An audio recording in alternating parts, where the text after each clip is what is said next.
рӯзу рӯзгоратон ба хайру шодӣ бошад, бинандагони гиромӣ ва дӯстдорону алоқамандони футболи меҳан. Шуморо даъват мекунем ба тамошои бозии марказии даври даҳуми Лигаи олии футболи Тоҷикистон. Имрӯз ду даста аз вилояти Хатлон ба масофи ҳам мераванд. Мо шаҳроварди вилояти Хатлон ё дерби вилояти Хатлонро хоҳем дид. Интизори як бозии бисёр ҷолибу диданӣ ҳастем. Равшани Кӯлоб баъд аз шикаст додани дастаи Истиқлол дар ҳафтаи гузаштаи рақобатҳои Лигаи олӣ бо як ангезаи бениҳоят зиёд вориди майдони рақобат мешавад. Аз сӯи дигар дастаи Вахш дар хонаи худ кӯшиш мекунад то муқобили ҳарифи наздиктарини худ дар ҷадвал муқобилияти арзанда нишон диҳад ва боз ҳам мавқеи худро дар ҷадвали умумӣ беҳтар кунад. Зеро Вахш имкон дорад ба садри ҷадвали мусобиқа барояд. Ҳамчунин ин гуна имконро албатта дастаи Равшани Кӯлоб ҳам дорад дар сурати пирӯзӣ, зеро тавре аллакай медонед дастаи Истиқлол дар доираи бозиҳои даври даҳум бозии худро муқобили Иста Равшан доир намекунад. Дертар футболбозони шаҳри Душанбе ба ҳар ҳол ин рақобатро барпо хоҳанд кард. Аммо ҳолат ҳамин гуна аст ки дар садри ҷадвал хело ҳам ҷафс ва наздик ба ҳам чаҳор даста қарор доранд. Ду даста аз шаҳри Душанбе ва ду даста аз вилояти Хатлон ва хоҳем дид ки дар ниҳояти кор баъд аз хотинаи рақобатҳои даври мазкур ки анҷомбахши марҳилаи якуми чемпионат ҳастанд чӣ натиҷае ба қайд гирифта мешавад. Шаҳроварди вилояти Хатлон бо иштироки Вахши шаҳри Бохтар ва Равшани Кӯлоб доимо бисёр ҷолибу диданӣ сурат мегирад ва мо интизори он ҳастем ки имрӯз низ дастаҳои Вахш ва Равшан як бозии бисёр хубу диданиро барои мову шумо пешниҳод мекунанд. Инак ба варзишгоҳи марказии шаҳри Бохтар ба варзишгоҳи Пахтакор ворид шуданд футболбозони дастаҳои Вахш ва ҳамчунин Равшан ва баъд аз чанд лаҳза дӯстони гиромӣ бевосита ин рақобати ҷолибу диданӣ сурат мегирад ки мо интизори ҳамоварди бисёр хубу хотирмон бо иштироки онҳо ҳастем. қабл аз оғози бозӣ бошад суруди миллии Тоҷикистон садо медиҳад.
дӯстони гиромӣ ва бинандагони арҷманд, инак мо суруди миллии Тоҷикистонро шунидем ва фурсати он расидааст ки бозигарон бо ҳамдигар ва бо доварон дастпишӣ рӯй кунанду барои оғози рақобати имрӯза низ ҳама ҷиҳата худро тайёр кунанд. Дар воқеъ аз набарди имрӯза бо иштироки дастаҳои Вахш ва Равшан мо ҳунарнамоии бисёр хубу дидани ин ду даста ва футболи зеборо интизорем. ҳар ду даста чунин иқтидор ва зарфият ҳам доранд ва умедвор мешавем ки ҳамин гуна бозии хубу хотирмон пешниҳоди мо мешавад.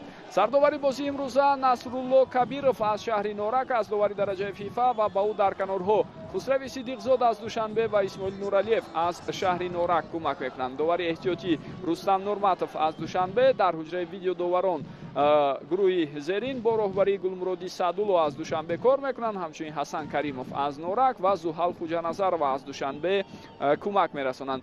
нозири доварон насриддин азизов аз ноҳияи қубодиён аст ва комиссари бозӣ фуруғ қодиров аз душанбе ҳастанд. бозӣ бевосита дар варзишгоҳи вахш дар шаҳри бохтар баргузор мешавад. ҳайати аввалияи дастаи вахшро мо шумо мебинем. дар хати дарвоза Адам Ковач рақами 40, футболбозони хати дифоъ рақами 13 Сергей Яворский, рақами 3 Тони Бикатал, рақами 19 Ҳусейн Нурматов, рақами 81 Тоирҷон Тағойзода ва рақами 23 Муҳаммадҷон Насков. ним муҳофизатгарон рақами 20 Бенҷамин Ампонза, рақами 8 Эҳсон Бобоев, рақами 7 Исмоил Суннатло Исмоилов, дактараш ҳамлагарон рақами 11 Димитро Биланок ва рақами 30 Нуриддин Ҳамроқулов. сармураббии даста Зариф Усмонов. ҳайати аввалияи дастаи равшани кулоб бошад иборат аз бозигарони зерин аст. дар хати дарвоза рақами 55 Евгений Гриценко, дифоъгарон рақами 14 Бахтовари Хуршед, рақами 23 Алиҷон Кароматуллозода, рақами 26 Андрей Маркович, рақами 74 Сорбон Ғиёсов. ним муҳофизатгарон рақами 5 Ҷамшед Махсумов, рақами 8 Абдураҳмон Нозимов, рақами 9 Азизбек Ҳаитов, рақами 17 Муҳсин Абдуғафоров. ҳамлагарон рақами 11 Шодӣ Муродов ва рақами 25 Олаулова Аянвале ба ҳисоб мераванд. сармураббӣ Дмитрий Черишев аз кишвари Русия аст.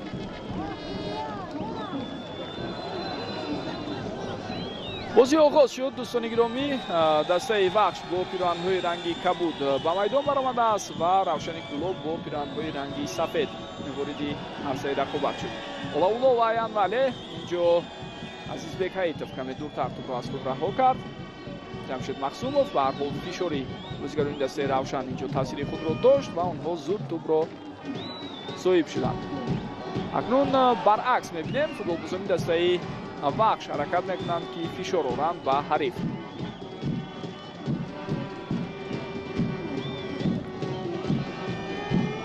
қабл аз оғози рақобати имрӯза дар ҷадвал ҳолат ҳамин гуна буд ки дастаи вахш бо 20 имтиёз дар зинаи сеюм қарор гирифт, равшан бо 19 имтиёз дар зинаи чорум.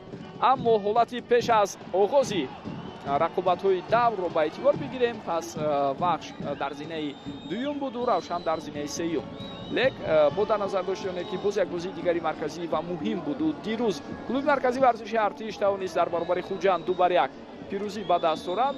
онҳо ба садри ҷадвал рафтанд аз ҳисоби таносуби голҳо. албатта дастаи артиш дар баробари истиқлол нишондиҳандаи беҳтар дорад. аз ин ду маҳз артишиҳо ба садр рафтанд, истиқлол дар зинаи дуюм, вахш ба зинаи сеюм фаромад, равшан ба зинаи чаҳорум. аммо аз натиҷаи бозии байни худи имрӯза ҳар ду ин дастаҳо имкон доранд ки ҳолати ниҳоии худро дар ҷадвал беҳтар кунанд. инҷо довар иҷозат медиҳад ба мубориза ва чизе нест. Алиҷон Кароматуллозода ҳам тавонист ин ҳолатро бартараф кунад. хуб, баъд аз ин чаҳор дастае ки дар қисми болои хело наздик ба якдигар ҷо гирифтанд, дӯстони гиромӣ, мо агар таваҷҷӯҳ кунем, дастаи хуҷанд дар зинаи панҷум аст, 16 имтиёз дорад, Эсхата 15 имтиёз зинаи шашум, Регарта даст 14 имтиёз зинаи ҳафтум, Барқчии Ҳисор 13 имтиёз зинаи ҳаштум. дар қисми миёнаи ҷадвал ҳам анамин чаҳоргона хело наздик ба якдигар ҷо гирифтанд, аммо ҳоло баъзе аз ин дастаҳо бозиҳои худро дар доираи даври даҳум баргузор накарданд. дар қисми поёнӣ бошад Истаравшану ҳосилот ва ҳамчунин Ҳулбук се дастае ҳастанд ки баробар 9 имтиёзӣ доранд ва зинаи охиринро дастаи Панчер банд кардааст ки ҳамагӣ 2 имтиёз ҷамъ овардааст. инҷо кӯшиши ирсоли тӯб аз сӯи Маркович тавре мебинед, натиҷа надод. Панчер аз ҳама заиф аст, 2 имтиёз дорад, дастаи камбаҳотарини мусобиқа.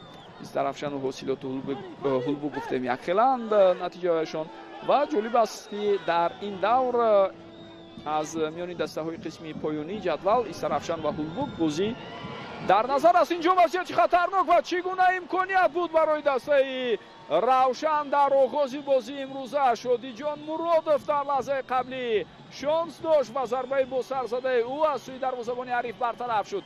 Ҷамшед Махсумов ирсоли тӯбро анҷом медиҳад ва бубинед ки дифоъгарони дастаи вахш каме бетаваҷҷӯҳӣ карданд ва иҷозат доданд ки чунин имкониятро пайдо кунад Шодиҷон Муродов. бениҳоят фурсати хуб буд, зарбаро ҳам бо сар аз ҳолати мушкил иҷро карда тавонист Шодиҷон Муродов, аммо дарвозабон Адам Ковач низ аз ӯҳдаи бартараф кардани ҳамон зарба баромад.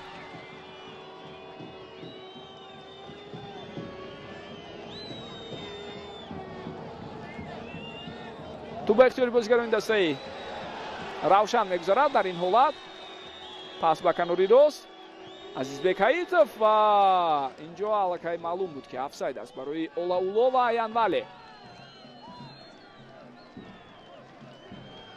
ҳамчунин албатта Олауло ва интизор набуд ки Азизбек Ҳаитов дар ҳамон лаҳза ба ӯ пас медиҳад ва худаш ҳам ишора кард ба оне ки дар мавқеҳои дигар футболбозон озод буданд ва метавонист ба он ҷо пас диҳад Азизбек Ҳаитов. тавре медонед бинобар сабаби оне ки корти сурх дорад дар бозии охир дар ҳайати дастаи Равшан Шеридин Бобоев ба майдон баромада наметавонад. аз ҷумла дар бозии даври гузашта муқобили Истиқлол ба майдон набаромад ва ҳамчунин дар рақобати имрӯза низ иштирок карда наметавонад. яъне дар ду бозии ҳассосу муҳим беҳтарин нишонзаи дастаи Равшанро надида истодаем. албатта Шеридин агар дар майдон мешуд боз метавонист ба даста кӯмак кунад, чун оғози мавсим бисёр бобарор буд аз сӯи ӯ. аммо дар ин баробар бояд ёдовар шавем ки дар ҳайати дастаи Равшан дар бозии охир дар ҳайати аввалия Муҳсин Абдуғаффоров ҷо мегирад. ӯро зиёдтар ба канор равон мекунад мураббӣ, дар ҳоле ки ӯ метавонад дар баробари Олауло ва Аянвале ҳамчун ҳамлагари дуюм бозӣ кунад. аммо мо тавре мебинем бештар Шодиҷон Муродов ба хатти ҳамла кӯмак мекунад ва тарҳи ҷойгиршавии футболбозони дастаи Равшан дар маҷмӯъ 4-4-2 аст. зарбаи кунҷӣ Абдураҳмон Нозимов дар назди тӯб. ирсоли ӯро мебинем, бисёр партофти хатарнок аст ва Адам Ковач ин ҳолатро бартараф кард. умуман дар ҳамин мавсими рақобатҳо дар лигаи олӣ агар аҳамият дода бошад, пайваста футболбозон ҳаракат мекунанд ки аз зарбаи кунҷӣ дар баъзе аз гӯем ҳамин гуна ҳолатҳо вақте мебинанд дарвозабон пеш баромадааст, тӯбро мустақиман ба дарвоза равон кунанд. балакай як гол аз зарбаи кунҷӣ ки бо зарбаи мустақим буд дар лигаи олӣ дида шуд. он аз сӯи Шерзод Маҳмадиев аз бозигари дастаи Регартадаст буд. инҷо Адам Ковач тӯбро аз дасташ раҳо кард, аммо тавонист ки бозам баъдан худаш ин хавфу хатарро бартараф намояд. дар маҷмӯъ бояд бигӯем ки ҳайати аввалие ки имрӯз дастаи Равшан интихоб кардааст барои бозӣ зидди Вахш бо он гурӯҳи футболбозоне ки дар ҳайати аввалияи ин тим дар бозии ҳафтаи гузашта зидди Истиқлол буд, иваз нашудааст. ҳамон 11 нафаре ки аз дақиқаи аввал ба майдон баромада буданд, имрӯз маҳз онҳо вориди майдон шуданд. дар ин баробар дар ҳайати дастаи Вахш ки ҳафтаи гузашта зидди Ҳулбук бозӣ кард ва ғайриинтизор барои аксарият имтиёз аз даст дод. он бозӣ хотиратон бошад 1-1 мусовӣ хотима ёфт, ҳарчанд имкониятҳо буд барои дастаи Вахш, аммо онҳо истифода бурда натавонистанд. мо дар ҳайати аввалия тавре дида мешавад танҳо як тағйиротро мебинем. Алишер Баротов имрӯз дар курсии бозигарони эҳтиётӣ қарор гирифт ва ба ҷои ӯ аз дақиқаи аввал Ҳусейн Нурматов ба майдон баромад. умуман ҳамин мавқеъ дар сегонаи дифоъгарони дастаи Вахш мушкилзо аст. аз ибтидо Сиёвуш Асроров зиёдтар бозӣ мекард, аммо баъдан ин футболбози бо таҷриба осеб гирифт. дар бозии охир кам ба майдон мебарад, аз ҷумла дар бозии гузашта дар дақиқаи 60 вориди майдон шуд ва имрӯз ҳам тавре мо мебинем Сиёвуш Асроров дар рӯйхати бозигарони эҳтиётӣ қарор гирифтааст, чунки маълум мешавад ба пуррагӣ ҳоло тайёр нест. барои бозӣ дар ҳайати аввалия. Агар ӯ воқеан ҳам сеҳату саломат бошад, пас сегонаи дифоъгарони марказӣ иборат аз Сергей Яворский, Тони Бекатал ва маҳз Сиёвуш Асроров хоҳад буд. се бозигари бо таҷриба ва онҳо дар як ҷойгӣ назму низомро беҳтару хубтар метавонанд дар хатти дифоъи дастаи вахш таъмин кунанд. дар маҷмӯъ 5 дифоъгар аст дар ҳайати дастаи вахш, аммо 2 дифоъгари канорӣ онҳо зиёдтар ба хатти ҳуҷум моиланд. Тоҳирҷон Тағоизода ва Муҳаммадҷон Насков. партофти нодуруст аз сӯи Азизбек Ҳаитов ва баъдан тавре мебинед Сергей Яворский танҳо тӯбро зада аз майдон берун мекунад. ба ин тартиб дар ҳайати аввалияи дастаи вахш танҳо як тағйирот назар ба бозии гузашта ва дар равшан бошад ягон тағйирот нест. Азизбек паси ӯ инҷо боз ҳам фурсат буд барои худи ӯ барои зарбазанӣ, аммо ин ҳуҷум ҳоло ба пуррагӣ хотима наёфтааст ва ниҳоятан зарбаи задаи бозигари дастаи равшанро ҳам мо мебинем. Бахтовари Хуршед зарба зад аз масофаи на он қадар дур, аммо бисёр хато зарбаи ӯ иҷро шуд. ҳолате ки Азизбек Ҳаитов натавонист зарба занад, барои мо такроран ҳамон ҳолатро пешниҳод мекунанд ва баъдан шояд лаҳзаи зарбазании Бахтовари Хуршедро ҳам бубинем. дар 10 дақиқаи аввал меҳмонон фаъол ҳастанд. дастаи равшан хело хуб бозии имрӯзаро оғоз бахшид ва ба таври шоиста дар оғози рақобати имрӯза ҳуҷум карда истодаасту вазъиятҳои хатарнокро кӯшиш дорад яке паси дигаре ба миён орад. аммо ҳоло мо дар 10 дақиқаи аввал ҳуҷуми хатарнокеро бо иштироки бозигарони дастаи вахш надидем.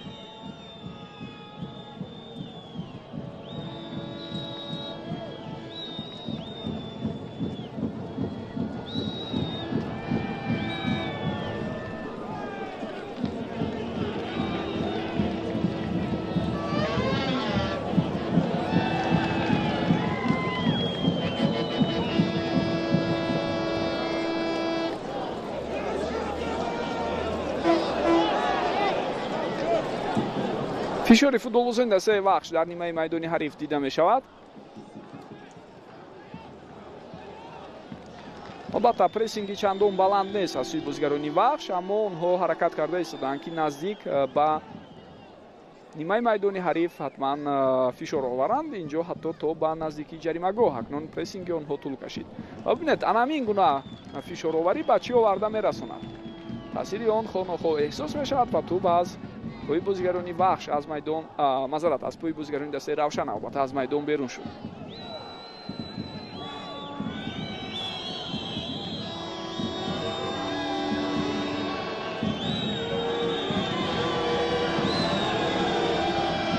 пас ба дарвозабон Адам Ковач акнун тӯбро ба марказ равон мекунад, аммо ҳамдастааш дар ин ҳолат Эҳсон Бобоев тӯбро аз даст дод. Абдуғафоров пас ба канори рост, аммо ин тӯб нагузашт. боз ҳам мубориза дар маркази майдон буд ва инак партофти тӯб ба наздикии ҷаримагоҳи дастаи равшан.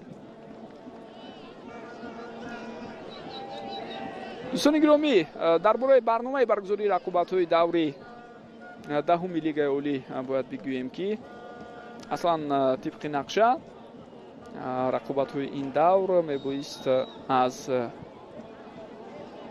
рӯзи 23 май то 28 май давом ёбанд, бо дар назар доштиёне ки рӯзи 25 май дар таҷмили рӯзи умумиҷаҳонии футбол бозӣ барои дарёфти суперҷоми Тоҷикистон бо иштироки дастаҳои Истиқлоли Душанбе ва Регат Фатази Турсунзода сурат мегирифт.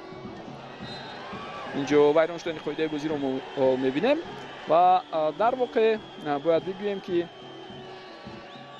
бозӣ барои дарёфти суперҷом рӯзи 25 май соати 19 дар варзишгоҳи марказии шаҳри Ҳисор баргузор мешавад. варзишгоҳе ки чаманаш пурра дигаргун карда шуд ва айни замон дорои чамани гибридӣ аст. яке аз майдонҳои дорои чамани беҳтарин дар кишварамон ҳам эътироф мешавад. мо пагоҳ шоҳиди рақобат дар 16-умин соли мубориза баҳри дарёфти суперҷом хоҳем шуд.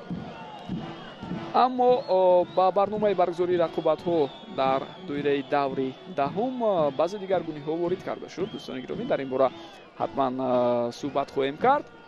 ҳоло мо ба вазъияти стандартӣ бо иштироки бозигарони дастаи равшан таваҷҷӯҳ мекунем. ирсоли тӯбро мебинем.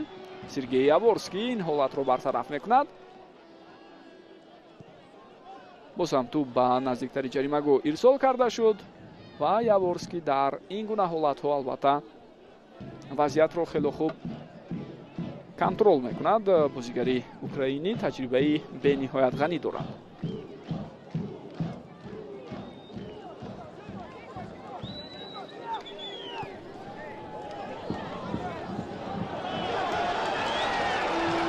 идомаи ҳуҷуми футболбозони дастаи вахшро мебинем. ҳусейн Нурматов бисёрам партофти хуб аз сӯи ӯ ва инҷо акнун ҳамдастаҳояш натавонистанд тӯбро дар майдон нигоҳ доранд. ҳусейн баъд аз муборизае ки зидди бозигари дастаи равшан дошту тавонист тӯбро соҳиб шавад, хело хуб ба ҳуҷум гузашт ва мо тавре дидем фаъолии ӯ ба ҳуҷум пайвастшавиаш аз канори чап бубинед ба чӣ оварда расонд.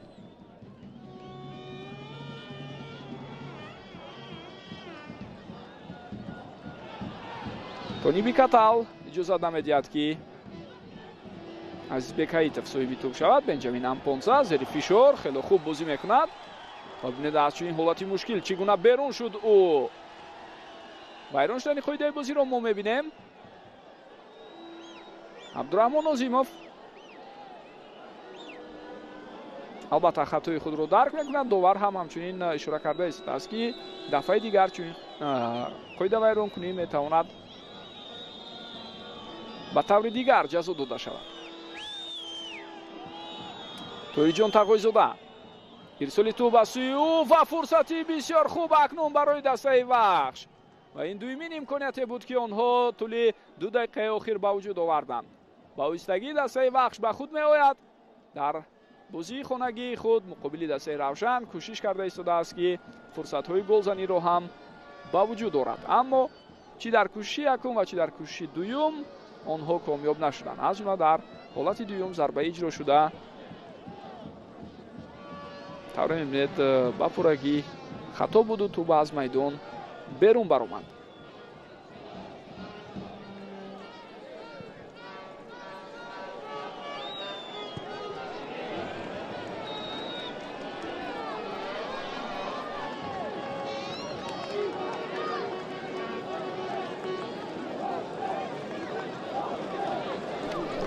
хуб дӯстони гиромӣ, дар мавриди бозиҳое ки ба нақша гирифта шуда буд дар доираи даври даҳум бояд бигӯям ки бозии дастаҳои Барқчии Ҳисор ва Эсхата 21 май сурат гирифт. Барқчӣ дар ҳамон бозӣ 1-0 пирӯз шуд. дар дақиқаҳои поёнии рақобат ба онҳо муяссар шуд ки гол зананд.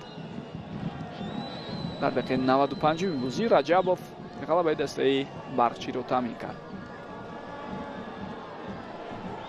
дирӯз клуби марказии варзиши Артиш дар баробари Хуҷанд ғалаба кард 2-1. ибтидо иштибоҳан ба дарвозаи худ гол зад Фирӯз Қараев аз ҳайати Хуҷанд дар дақиқаи 8, яъне гол ба худӣ. баъдан Абдухалил Боронов ҳисобро 2-0 кард. дар дақиқаи 59 бошад Пол Камолафе аз ҳайати Хуҷанд як гол заду бо ҳамин ҳисобро 2-1 кард. инҷо хатои бисёр дағал, вазъияти хатарнок аст ва чӣ фурсати олие аз даст меравад.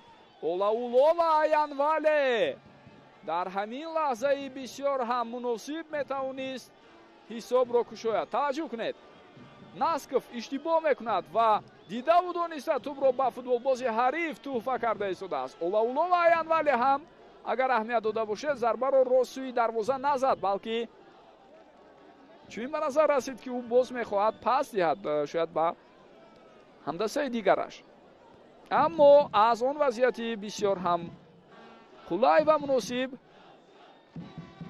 имкон буд то зарбаро сӯи дарвоза иҷро шавад.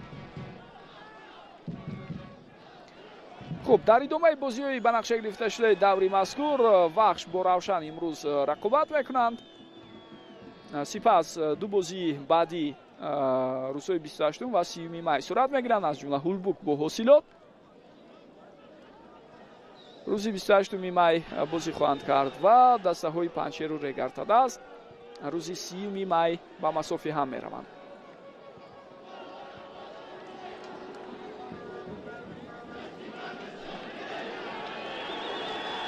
бозӣ ба таъхир гузошта шуда бо иштироки Истиқлоли Душанбе ва Истарафшани Истарафшан аз эҳтимол дур нест ки баъдан дар моҳи июн баргузор мешавад. дӯстони гиромӣ,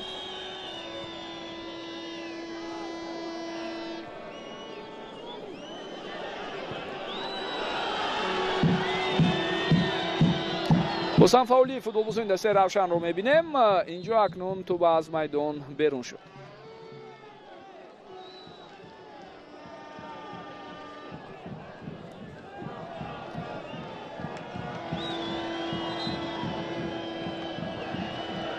баъд аз 12-13 дақиқаи фаъолие ки равшан дошт дар ибтидо, чунин ба назар расид ки вахш ба худ омада истодааст ва ду ҳуҷуми хатарнокро мо бо иштироки палангони водии вахш дидем.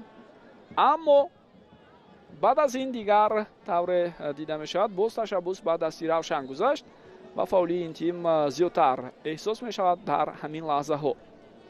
махсусан ҳуҷумҳо аз канори чап хело хатарнок ҳастанд.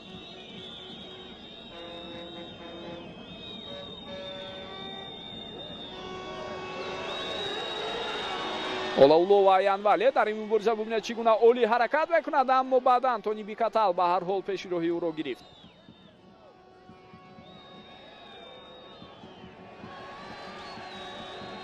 бозӣ давом дорад. туп дар ихтиёри футболбозони дастаи равшан аст.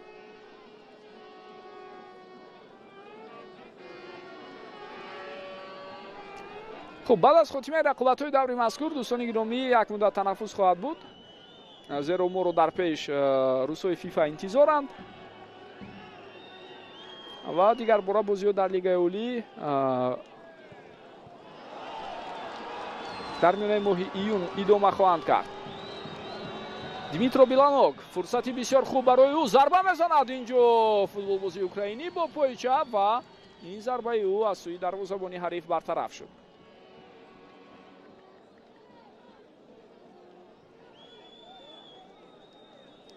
як бори дигар метавонед бубинед. Сорбон Ғиёсов натавонист ки ба ӯ сад гузорад дар лаҳзаи қаблӣ ва Димитро Биланок бо пои чап зарбаро сӯи дарвозаи ҳариф равон кард. хуб, идомаи рақобатҳо дар марҳилаи дуюми чемпионат дӯстони гиромӣ ба ҳамон тартибе хоҳад буд ки дар марҳилаи якум дастаҳо бо ҳам рӯбарӯ шуданд. фақат мизбон иваз мешавад, яъне ҷойҳои худро иваз хоҳанд кард. барои мисол агар вахш дар даври якум дар хонаи худ эсхатаро қабул карда бошад, пас дар марҳилаи дуюми чемпионат дар даври 12 рӯзи 13 июн ба шаҳри Хуҷанд сафар мекунаду бо эсхата бозӣ хоҳад кард. равшан бошад меҳмони Истарафшан мешавад. ва бисёр партофти хатарнок дар ин лаҳзаҳо. бубинед туп чӣ гуна яку як бора масири ҳаракати худро дигар мекунаду поинтар меравад ва ба тири дарвоза расида баъдан аз майдон берун мешавад.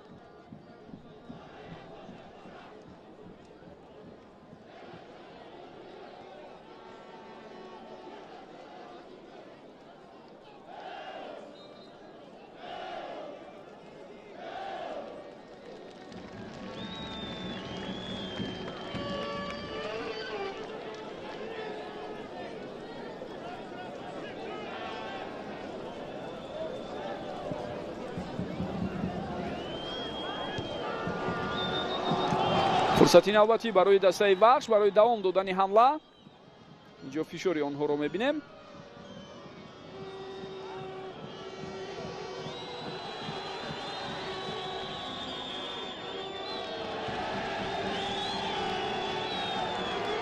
аут ба фоидаи дастаи равшан аст. дар ҳолати қаблӣ тавре ишора шуд аз сӯи Сергей Яворский, қоида вайронкунӣ ба назар нарасид.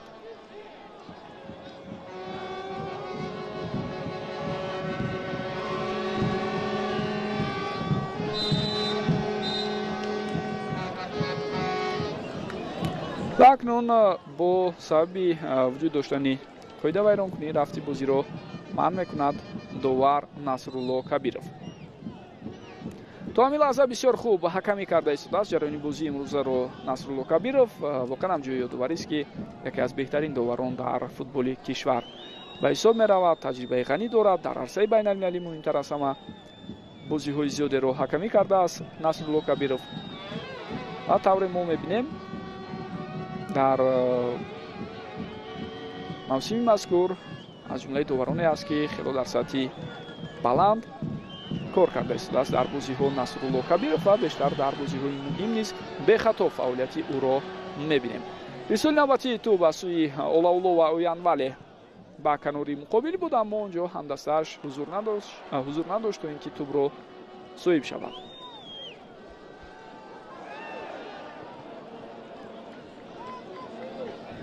алиҷон Кароматуллозода ва Сорбон Ғиёсов ҳар ду дифоъгарони марказӣ ҳастанд дар ҳайати дастаи равшан, дар ҳоле ки метавонанд ҳар ду ҳам ба канор гузашта бозӣ кунанд.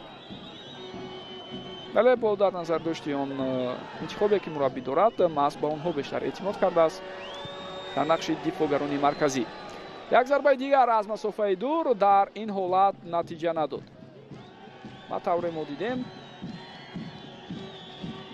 ҷамшед Махсумов зарбаро хело баландону аниқ иҷро кард. дӯстони гиромӣ, варзишгоҳи хонагии тими Вахш ки қаблан Пахтакор ном дошт, ҳоло варзишгоҳи Вахш яке аз варзишгоҳе аст ки давоми солҳои охир пурра аз таъмиру тармим бароварда шуд ва мавсими ҷорӣ тавре мо дида истодаем тамоми нишастгоҳҳо тақрибан ба пуррагӣ иваз шуданд. идомаи ҳуҷуми футболбозони дастаи равшанро мебинем. Махсумов ирсоли тӯб ва бисёр олӣ буд инҷо. шонсе ки барои Олауло ва Аянвале пайдо шуд, аммо дарвозабон Адам Ковач боз ҳам вокуниши сари вақтӣ нишон медиҳаду ҳамон зарбаро бартараф мекунад. корти зард акнун ба бозигари дастаи равшан. бале, инҷо маълум буд Насрулло Кабиров ин ҳолатро ба пуррагӣ мушоҳида мекард ва барои қоидавайронкуние ки зидди Димитро Беланок дошт ба Муҳсин Абдуғаффоров корти зард нишон медиҳад. аммо мо интизори саҳнаи такрории дигар ҳастем. саҳнаи такрории ҳуҷуми бисёр хубу хатарноке ки футболбозони дастаи равшан доштанд ва такроран метавонед бубинед. умуман инҷо офсайд нест барои Олауло ва Аянвале. касе аз дифоъгарони дастаи Вахш аслан кӯшиш накард ки муқобилият нишон диҳад ва Олауло ва Аянвале аз масофаи наздик сӯи дарвоза зарба зад. ин дуюмин имконияти бисёр хуби футболбозони дастаи равшан дар бозии имрӯз аст. қаблан ҳамин гуна зарба аз тақрибан ҳамин гуна ҳолат аз сӯи Шодиҷон Муродов дида шуда буд. дӯстони гиромӣ, он зарбаро низ Адам Ковач бартараф кард. дар ин ҳолат низ ӯ хело хуб аз уҳдаи кори худ мебарояд. ва таваҷҷӯҳ кунед ба ҳолате ки Димитро Беланок чӣ гуна осеб гирифт. ҳоло ба ӯ кӯмаки тиббӣ лозим шудааст.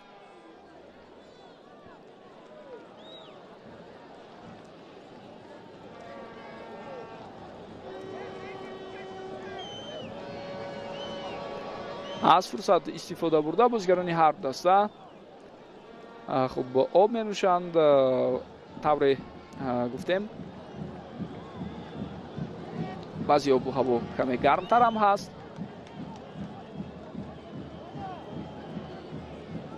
ва мо ҳолатҳои дигари хатарноке ки тӯли дақиқаҳои қаблӣ буд мебинем. дар мавриди варзишгоҳи дастаи Вахш болотар суҳбат кардем. дӯстони гиромӣ, ин нуктаро бори дигар гуфтан ҳам лозим аст ки танҳо насби нурафканҳо боқӣ мондааст. аз рӯи хабарҳо дар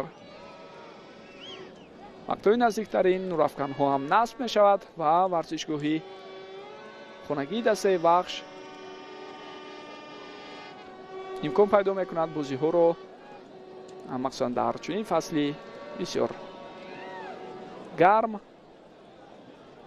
дар шабрӯзе ки гармӣ хеле зиёд эҳсос мешавад дар вақти муносиб шомгоҳон қабул намояд ва як фазои бисёр зебову муҳити ҷолиби футболиро ба вуҷуд орад. аз вазъияти стандартӣ ирсоли тӯбро мебинем.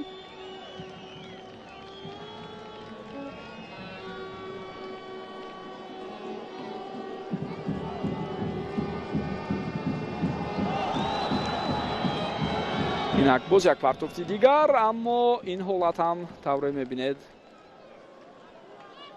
бартараф мешавад. тоҳирҷон тағоизода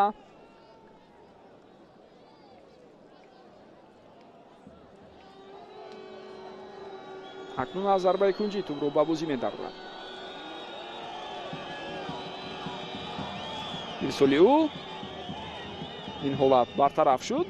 аслан на он қадар партофти хуб буд дар ҳолати қаблӣ аз сӯи тоҳирҷон тағоизода.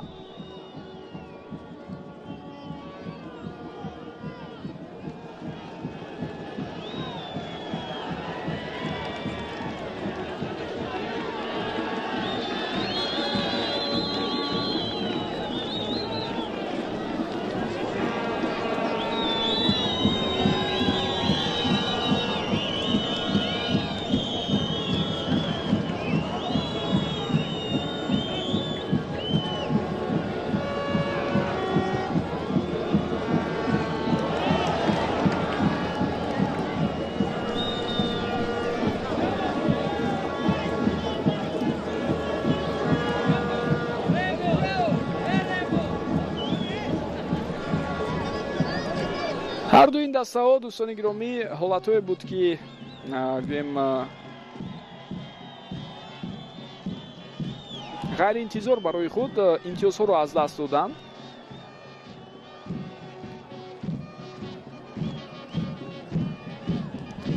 барои мисол дастаи равшан пеш аз он ки дар ду бозии охир ғалаба кунад се мусовии пайдар ҳам дошт, аз ҷумла бо панчер, бо дастаи ҳулбук ва ҳамчунин клуби марказии варзиши артиш. бо дар назар дошти оне ки дастаи артиш бисёр дастаи хубам ҳаст, мусовиро дуруст дарк кардан ва қабул кардан мумкин аст, аммо он мусовиҳое ки дар баробари панчер ва ҳулбук буд боиси аз даст рафтани имтиёзҳои зарурӣ барои тими равшани гулоб шуд. махсусан бозӣ бо панчер ки онҷо корти сурх гирифтанд. футболбозони ин тим дар нимаи аввал фаъол буданд, имкониятҳои зиёди голзанӣ онҳо истифода нашуд ва баъдан дар қисми дуюм корти сурх боис бар он шуд ки дастаи панчер ҳисобро баробар кунанду дар ниҳояти кор баробарӣ таъмин шавад. ва ё дар бози зидди ҳулбук тими равшан дар хонаи худ комёб нашуд ва 0-0 бозӣ кард. ирсоли тӯб ба канори рост. хуб инҷо акнун тавре мебинед тони бикатал аз ӯдаи бартараф кардани ин вазъият мебарояд.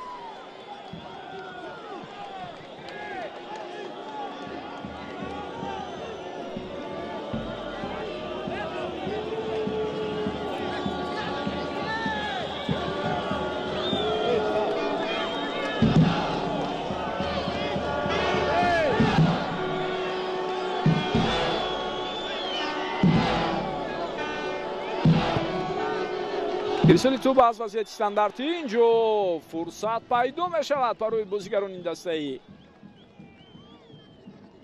равшан ва боз ҳам дар қабати дуюм бубинед имконияти ба вуҷуд омадаро онҳо истифода намекунанд. зарбаи иҷро шуда каме баландтар буд.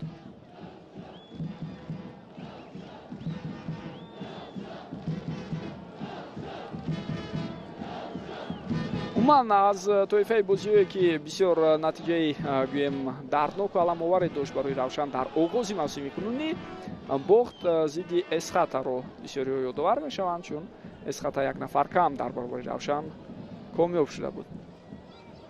аммо аз сӯи дигар Равшан дар бозӣ бо Равшан ҳам имтиёз аз даст дод дар даври якум. вақте Гритсенко корти сурх гирифт, ин боиси гӯем мушкилиҳо барои ин тим шуду. даста мусовӣ кард бо ҳариф. ҳоло зарба сӯи дарвоза аст, аммо на он қадар қавӣ ва Гритсенко ҳам аз уддаи бартараф кардани ин ҳолат мебарад.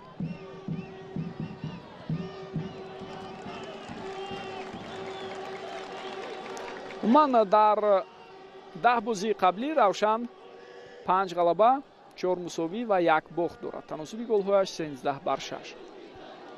13 гол задаасту 6 гол ба дарвозааш сар додааст.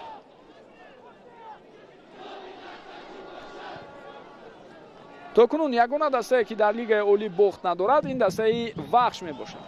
дӯстони гиромӣ, инҷо Димитро Биланок тӯбро соҳиб шуд ва гузашт аз Алиҷон Кароматуллозода, аммо баъдан тавре мо дидем Сорбон Ғиёсов пешроҳи ӯро гирифт.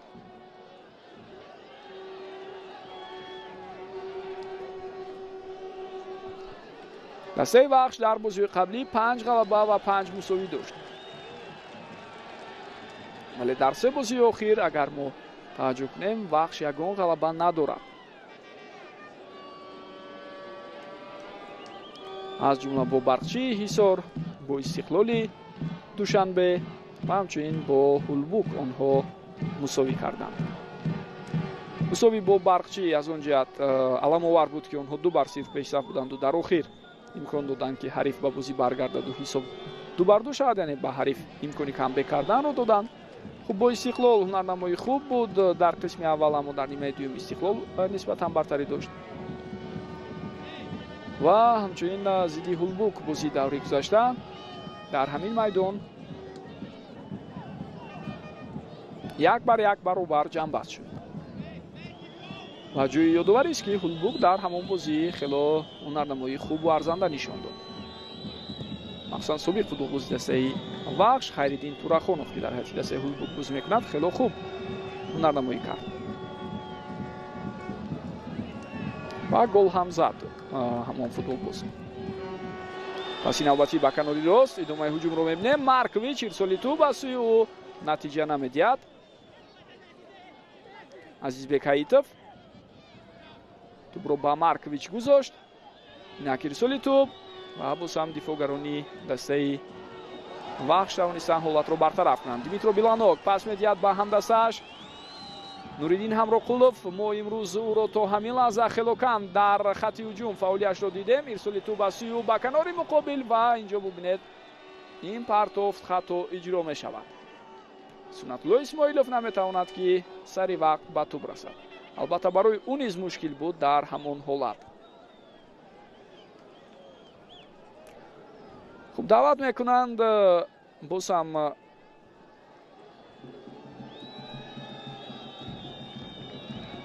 табибонро ба майдон то ин ки ба Димитро Биланок кӯмак расонанд, чунин ба назар мерасад ки он осебе ки қаблан ӯ гирифта буд таъсири худро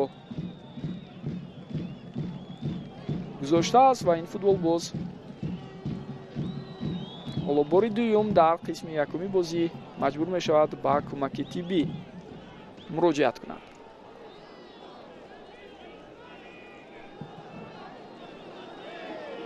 хуб дастаҳои дигаре ки аз Вахш имтиёз гирифтанд, инҳо Регар Тадаз ва Ҳосилот буданд.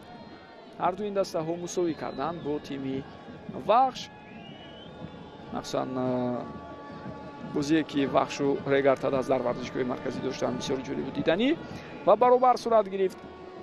Ҳосилот дар навбати худ дар бозӣ бо Вахш ҳарчанд як бозигари ин тим корти сурх гирифт, Муҳаммад Шарифи Саидхоҷа дар дақиқаи 68 аммо тавонист дар охири бозӣ имтиёз касб кунад ва Ислом Зоиров аз масофаи дур голи бениҳоят зебоеро ба дарвозаи Вахш равон карда буд. خب 5 غلبه در برابر خوجند، اسخطا، پنچر، دسته ارتش و ایسترافشان به دست اومد برای تیم وخش.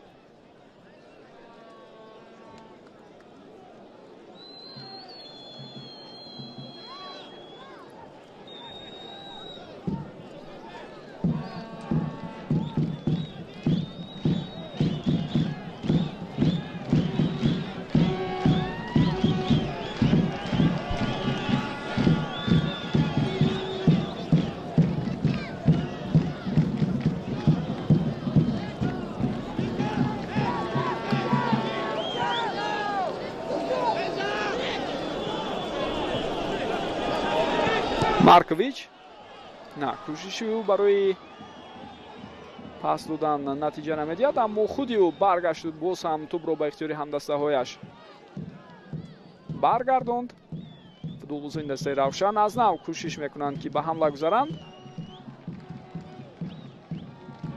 ҷамшед мақсумов ва зидди ӯ дар ин ҳолат қоидаи бозӣ вайрон мешавад. ҳусейн нурматов иштибоҳ кард.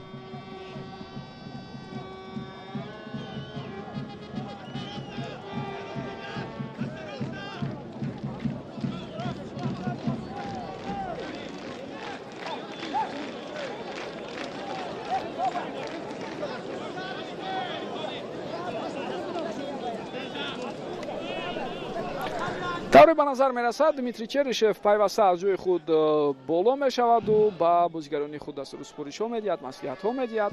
аслан ин чизро мо дар бозии гузашта вақте ӯ бо мураббии дигари рус игор черевченко рӯбарӯ шуд дар рақобат байни равшану истиқлол ба таври возеҳ дидем ки чӣ гуна ба фарқ аз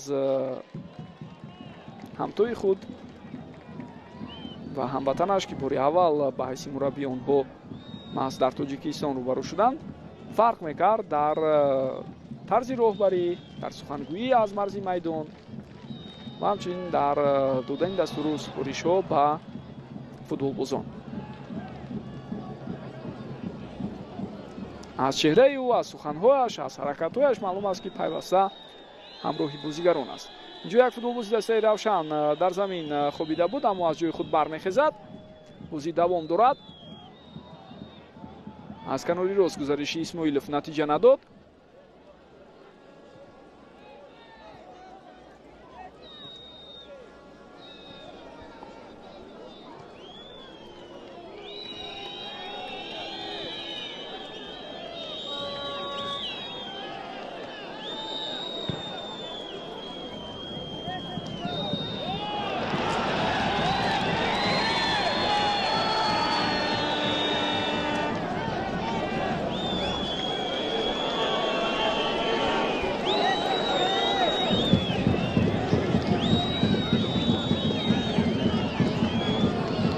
сергей яворский, тони бикатал,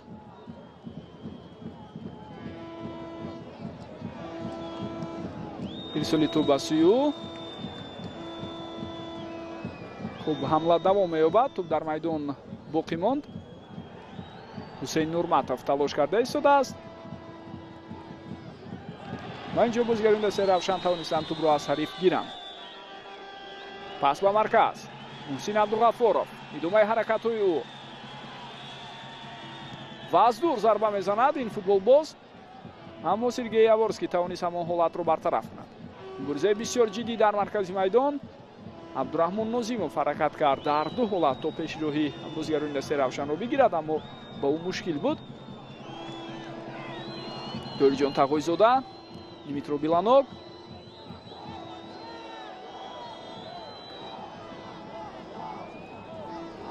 эҳсон бобоев, сергей яворский,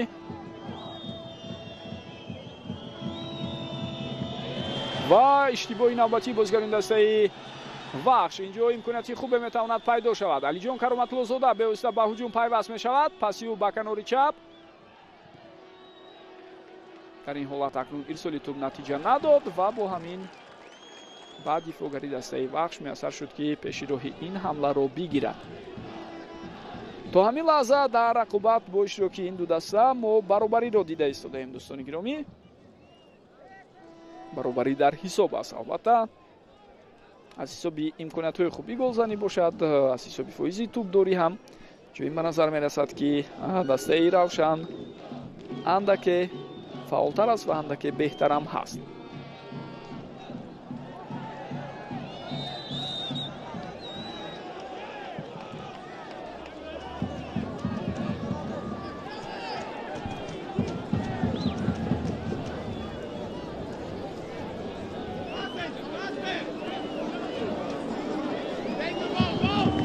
агар мо рақобатҳои ин ду дастаро дар солҳои охир дар лигаи олӣ баҳо диҳем, пас дастаи Вахш ҳатто дар яке аз мавсимҳои бадтарини худ дар лигаи олӣ дар мавсими 2023 ҳам зидди Равшан дучори бохт нашудааст. дӯстони гиромӣ, ман омори рақобатҳои байни худӣ бештар ба фоидаи дастаи Вахш аст дар солҳои охир. дар ин бора муфассалан дар қисми дуюм албатта гуфта мегузарем.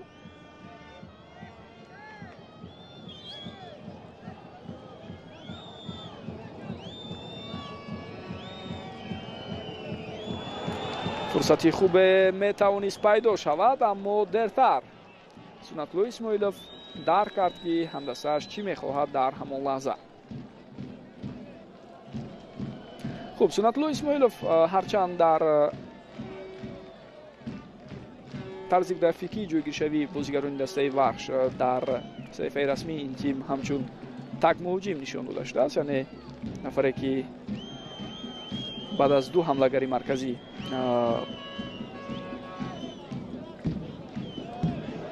қарор мегирад, ё дактар агар бигӯем дар байни ним муҳофизатгарону ҳамлагарон ҷо гирифтааст. Аммо тавре мо мебинем зиёдтар дар канор аст ӯ ва маҳз аз канори рост бештар ба ҳуҷум пайваст шуда истодааст Сунатулло Исмоилов. Димитро Биланог хело хуб тӯбро нигоҳ медорад ӯ ва аз дур акнун зарба мезанад, дар ҳоле ки боз вариантҳои дигари муносибам буд барои футболбози украинӣ. ҳанӯзам дардро дар пои худ эҳсос мекунад Димитро Биланог ва мумкин аст дар оғози қисми дуюм ба ҳар ҳол ӯро иваз кунанд. Алиҷон Кароматлозода натавонист пешироҳи ин бозигарро бигирад. зарбаи задаи Димитро Биланог бошад, аз майдон берун шуд. вақти асосӣ дар қисми якум дӯстони гиромӣ хотима ёфтааст. 2 дақиқа вақт илова шуд.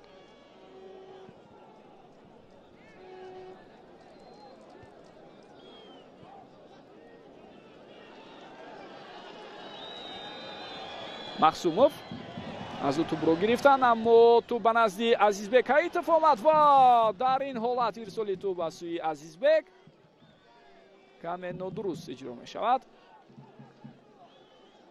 ва норӯзигии мураббиро ҳам дарк карданамон мумкин аст. баъд аз пирӯзии муқобили Равшан, мазарат, баъд аз пирӯзии муқобили Истиқлол албатта, сармураббии дастаи Равшан Дмитрий Черишев иброз дошт, ки акнун барои онҳо бозии муҳимтарин ин рақобат зидди Вахш хоҳад буд. аз як тараф дерби, аз сӯи дигар боз ҳам рақобат муқобили яке аз дастаҳои дигаре, ки дар қисми болоии ҷадвали мусобиқа аст. мусовии дастаи Вахш бо Кулбук имкон надод, ки дар ҳафтаи гузашта баъд аз бохти Истиқлол дастаи Вахш ба садри ҷадвал барояд. ҳуҷум давом дорад бо иштироки футболбозони дастаи Вахш ва инҷо партофти Нуриддин Ҳамроқулов ҳам натиҷа надод. бо ҳамин тамом дӯстони гиромӣ 2 дақиқа вақти илова шуда хотима меёбад. дастаҳо ба танаффус мебароянд. мо низ каме истироҳат хоҳем кард ва баъдан бармегардем барои тамошои қисми дуюми бозӣ. бо мо бошед.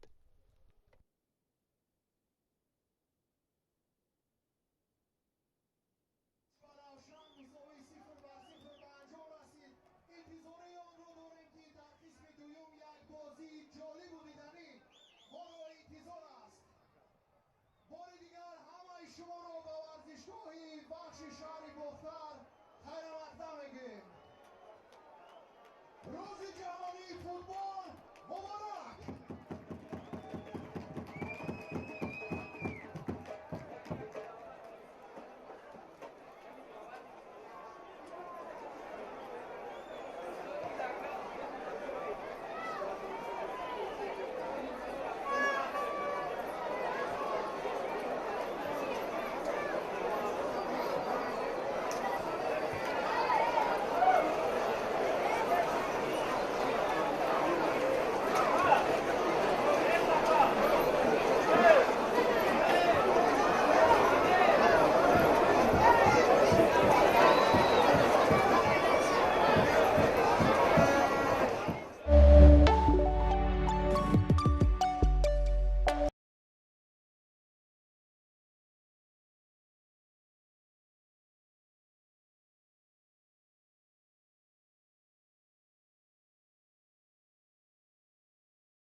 бинандагони гиромӣ ва дӯстдорону алоқамандони футболи меҳан, шуморо бори дигар даъват мекунем ба тамошои бозии марказии даври даҳуми рақобатҳо дар Лигаи Олӣ дар мавсими 2025. Имрӯз ду дастаи вилояти Хатлон, дастаи Вахши шаҳри Бохтар ва дастаи Равшани шаҳри Кӯлоб ба масофи ҳам омаданд ва ин бозӣ яке аз бозиҳои муҳим ва зарурӣ барои ҳар ду даста дар тамоми марҳилаи якуми чемпионат аст, чун метавонад бисёр нақши босазое дар мавқеъгирии ниҳоии онҳо баъд аз хотимаи рақобатҳои марҳилаи якум дошта бошад. Ва ҳамакнун мо тавре мебинем дар қисми дуюм боз ҳам дастаҳо бо як рӯҳияи бисёр хубу талошҳои арзанда рақобатро шурӯъ мекунанд. дӯстони гиромӣ, биёед дар мавриди ҳайатҳои ҳар даста гуфта гузарем. инҷо тавре дида мешавад, дигаргуние ба назар намерасад ва бо ҳайатҳои аввалияе ки ҳар ду даста доштанд муборизаро давом дода истоданд. ин маротиба аз дастаи меҳмон шурӯъ мекунем. дар хати дарвозаи дастаи Равшан рақами 55 капитани даста Евгений Гриценко бозӣ мекунад. футболбозони хатти дифоъ Алиҷон Кароматуллозода ва Сорбон Ғиёсов дар марказ, аз ду канор Бахтовари Хуршед ва Андрей Маркович қарор доранд. дар хатти ним муҳофиза Ҷамшед Махсумов, Абдураҳмон Нозимов, Азизбек Ҳаитов ва Муҳсин Абдуғаффоров бозӣ доранд. ҳамлагарон Шодӣ Муродов ва Олауло ва Аянвале ҳастанд. сармураббӣ Дмитрий Черишев аз кишвари Русия, тарҳи ҷойгиршавӣ 4-4-2. инҷо бозигари дастаи Вахш тавре мебинед каме осеб гирифтааст. Эҳсон Бобоев. ҳамин ҳолатро мо шумо такроран мебинем. Адам Ковач дар хатти дарвозаи дастаи Вахш бозӣ мекунад. футболбозони хатти дифоъ дар марказ се нафар ҳастанд: Сергей Яворский, Тони Бикатал ва Ҳусейн Нурматов. аз канорҳо Муҳаммадҷон Насков ва Тоҳирҷон Тағоизода ба онҳо кӯмак карда истоданд. нимуҳофизатгарон Бенҷамин Ампонза, Эҳсон Бобоев ҳастанд. ҳамлагарон Сунатулло Исмоилов, Димитро Биланок ва Нуриддин Ҳамроқулов мебошанд. сармураббии даста Зариф Усмонов. ҷои ёдоварест ки дар нимаи аввал Димитро Биланок андаке осеб гирифта буд ва дар ду ҳолат ба ӯ кӯмаки тиббӣ расонида шуд. аммо тавре мебинем Димитро бозам тайёр аст барои идомаи рақобат ва дар қисми дуюм ҳам ҳоло дар майдон бозӣ карда истодааст. ягона эҳтимолияте ки вуҷуд дошт футболбози вазнешавад аз ивазшавии Димитро Биланок буд ки тавре дидем инҷо ҳам мушкиле пайдо нашуд ва Биланок дар қисми дуюм низ бозӣ карда истодааст.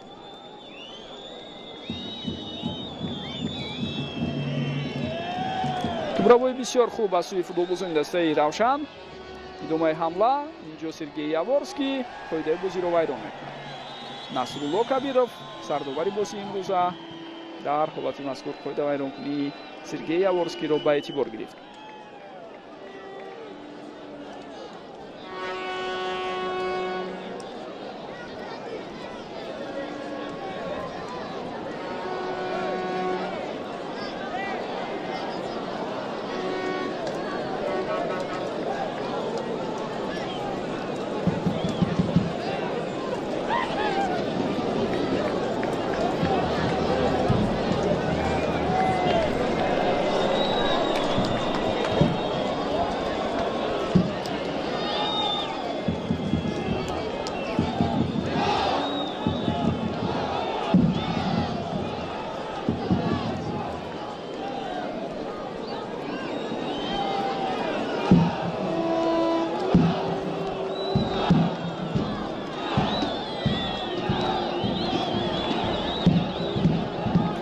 хуб, инак аз ин вазъияти стандартӣ мо шумо зарбаро мебинем, аммо хело ҳам баланд. ҷои ёдоварест ки дар бозии зидди дастаи Истиқлол нимуҳофизатгари дастаи Равшан Абдураҳмон Нозимов аз зарбаи ҷаримавӣ хело ҳам хуб тӯбро равон карда буд ва тӯб ба сутуни дарвоза бархӯрда баргашт.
акнун тавра мебинед аз сӯи бозигари дастаи равшан қоидаи бозӣ вайрон шуд.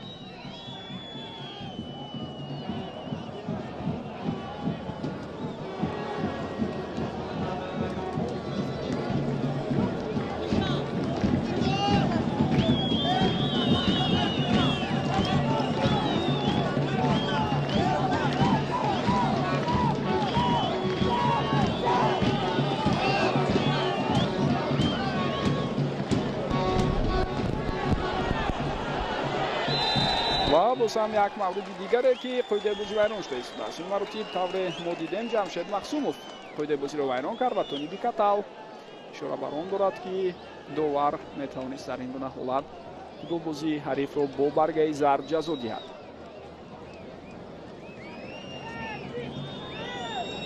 як бор дигар метавонед бубинед ҳолати вайрон шудани қоидаи бозиро. албатта аз миёни ҳариф аз пироҳани ӯ дошта ҷамшед мақсумов дар лаҳзаи қаблӣ қоидаи бозиро вайрон кард.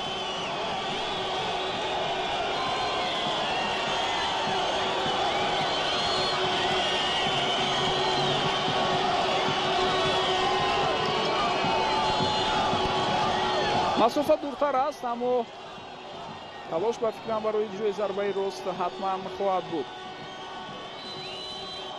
мебинем зарба иҷро мешавад, хело ҳам баланд, мисли ҳолате ки чанд лаҳза пештар аз ин бозигарони дастаи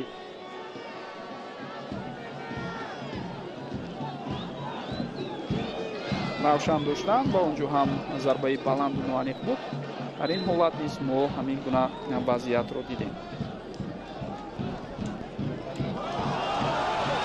инҷо бои Сунатулло Исмоилов, аммо бахтовари Хуршед ба ӯ муқобилият нишон медиҳад ва бо кӯмаки ҳамдастҳои дигараш аз ин ҳолат берун шуд.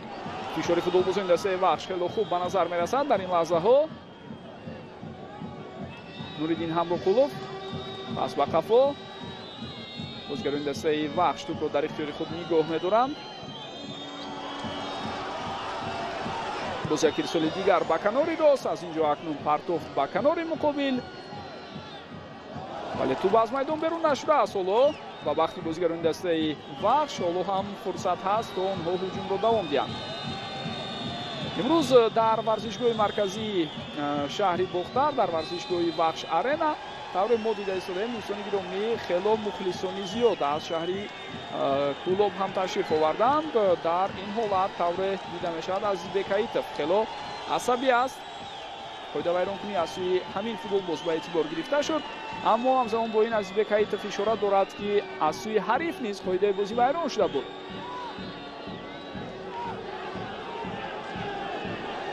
аммо довар тавре ишора карда истодааст ҳолате ки аз шорти варзиши ҳариф боз доштану гӯем ҳаракатҳои дигаре ки дошт Азизбек Ҳаитов ҳамон ҳолатро ба эътибор гирифт.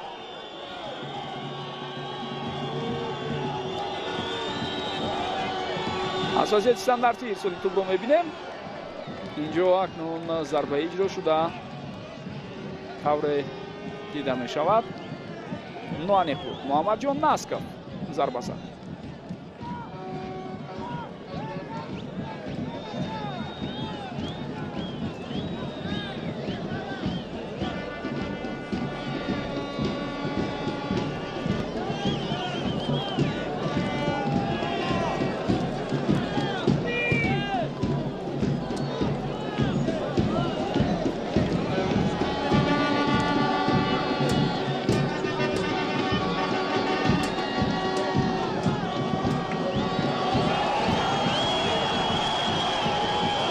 исмоилов дар ин ҳолат каме саросема мешавад. ба ҳар ҳол тӯбро аз худ дуртар раҳо кард ва баъдан натавонист ки аввалин шуда ба тӯб расад.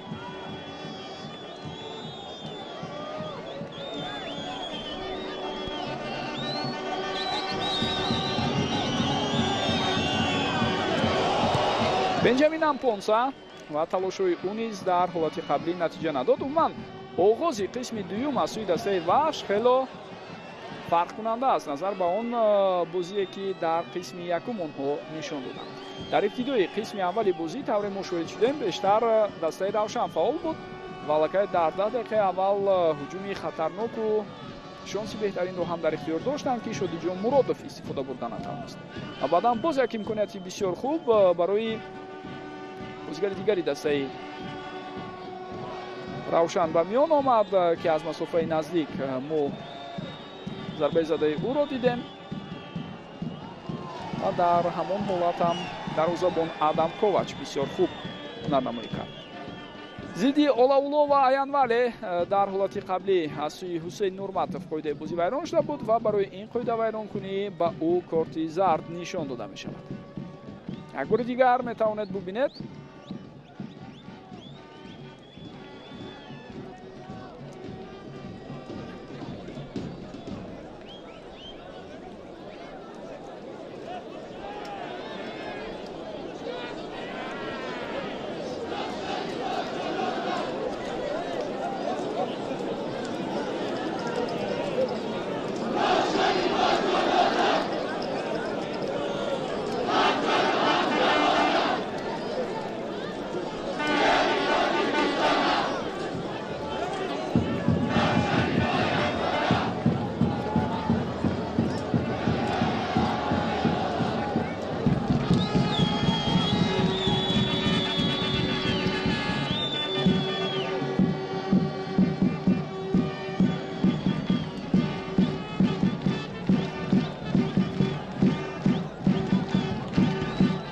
бозигарони эҳтиётии дастаи вахшро мо шумо дида истодаем.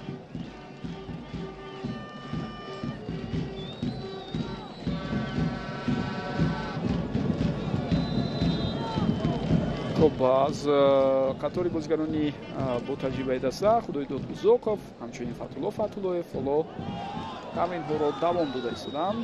аз эҳтимол дур нест ки маҳз онҳо аз аввалинҳо шуда ба майдон мебаранд.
акнун дар қисми дуюм рақобат бештар ба дерби ё ба истлоҳ ба ҳамон шаҳровард дӯстони гиромӣ монандӣ бештар дорад, чун тезу тун шудани рақобати имрӯза бо иштироки Вахшу Равшан маҳз дар қисми дуюм зиёдтар ба назар мерасад. Бахтовари Хуршед дар ин ҳолат сад гузошт ва иҷозат надод ки Суннатлои Исмоилов аз канор гузараду боз ҳуҷумро давом диҳад. нофаҳмӣ байни бозигарон аст. Насрулло Кабиров инҷо ишора бар он дорад ки бояд ором бошанд бозигарон. махсусан Ҳусейн Нурматов асабӣ аст. ин бозигар аллакай як корти зард дорад. хуб иҷозат дода шуд. бозигарони дастаи Вахш тайёрӣ мебинанд барои ба бозӣ даровардани тӯб. Суннатло Исмоилов ирсоли тӯбро мебинем. тӯб ба канори чап меравад. Тоҳириҷон Тағоизода кӯшиши ӯ ва ин партофт акнун тавре натиҷа надод.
футболбозони дастаи вахш фаъолии худро давом медиҳанд. Инак як партофти дигари хуб ба канори чап. идомаи ҳамла.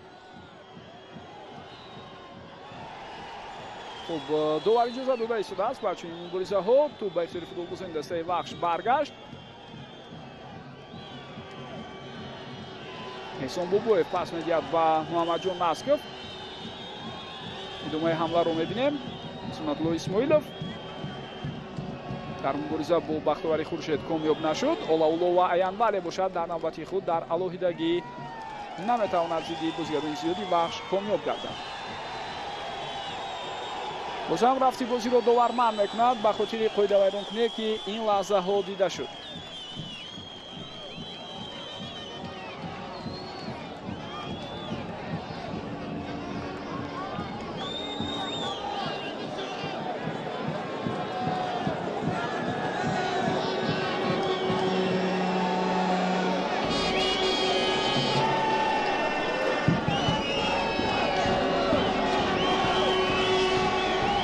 шиддати рақобати имрӯза дар нимаи дуюм дӯстони гиромӣ хело ва хело зиёд аст.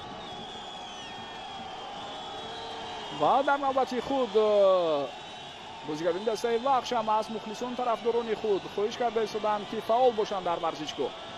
ман имрӯз дар варзишгоҳи марказии шаҳри бохтар мо воқеан ҳам шумораи зиёди мухлисонро дида истодаем. тавре дида мешавад се қисми нишастгоҳҳо шимол ҷануб ва қисми ғарбӣ аз мухлисони дастаи вахш бештар иборат аз қисми шарқии варзишгоҳ, яъне нишастгоҳҳои онро дар назар дорем, бештар аз мухлисони дастаи равшани кулоб. пур аст ҳамзамон бо ин онҳо тавре дида мешавад бо шиёру овезаҳои бисёр хубу зебояшон ба варзишгоҳ ташриф овардаанд.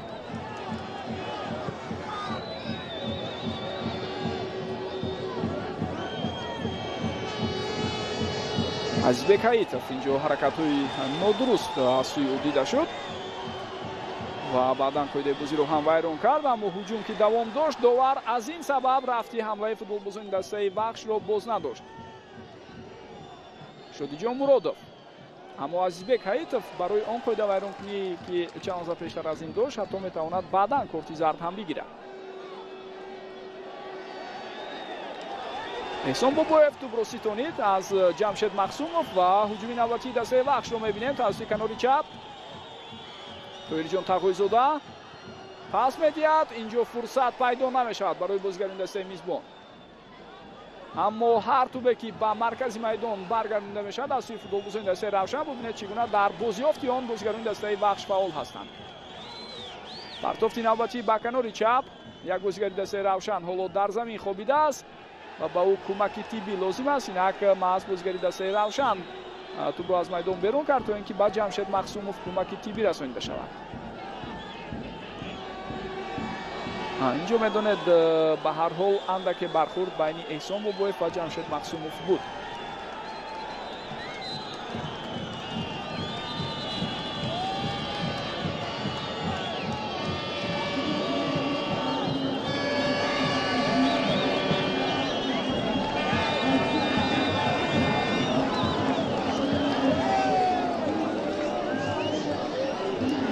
хуб муҳсин абдуғаффоров аз майдон гирифта мешавад ва ба ҷои ӯ ишмаил антвей рақами 20 ба майдон мебарад. ин нахустин тағйирот дар ҳайати дастаи равшан аст.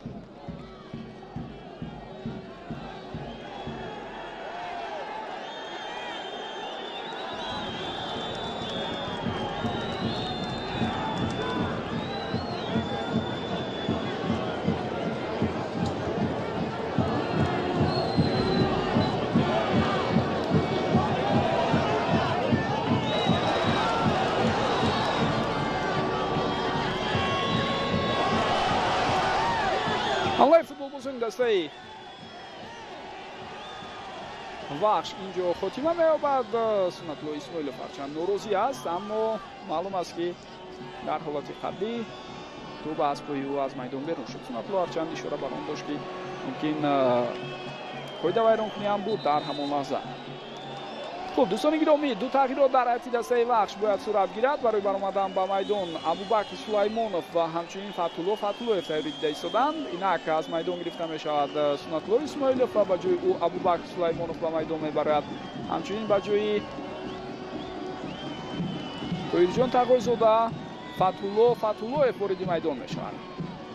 این لحظه ها یک بازیگر جوان و امیدبخش که قبلا کاپیتان دسته منتخبی نورسان جوانانی کشور بود ابوبکر سلیمانوف و همزمان یکی از بازیگرانی با تجربه در لیگ عالی در گذشته عضو دسته منتخبی کشور، یکی از آن بازیگرانی که خیلی شماره زیادی رقابت‌ها را با پیرنهای تیم ملی کشور دایر کرده است. فتح‌الله به میدان میبرد. فتح‌الله نسیم اول است که در حد دسته وحش بازی دارد. بعد از رفتنش از استقلال در دسته‌های گوناگون لیگ عالی بازی کرد، از جمله در رگارتاداس، در کلوب مرکزی ورزشی ارتش، در دسته اسخاتا و اینک به صفی دسته وحش پیوسته.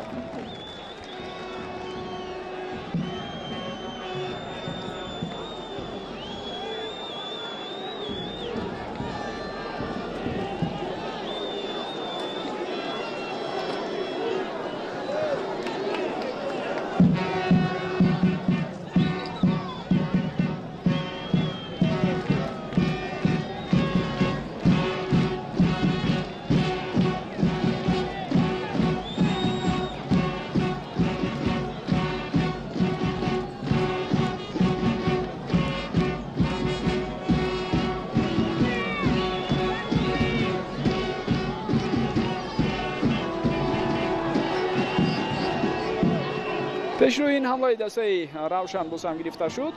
در نوبت خود در عکس الهجوم حالا فوتبال‌بازان دسته وحش کوشش میکنند تا امکانیت برای خود پیدا نمایند.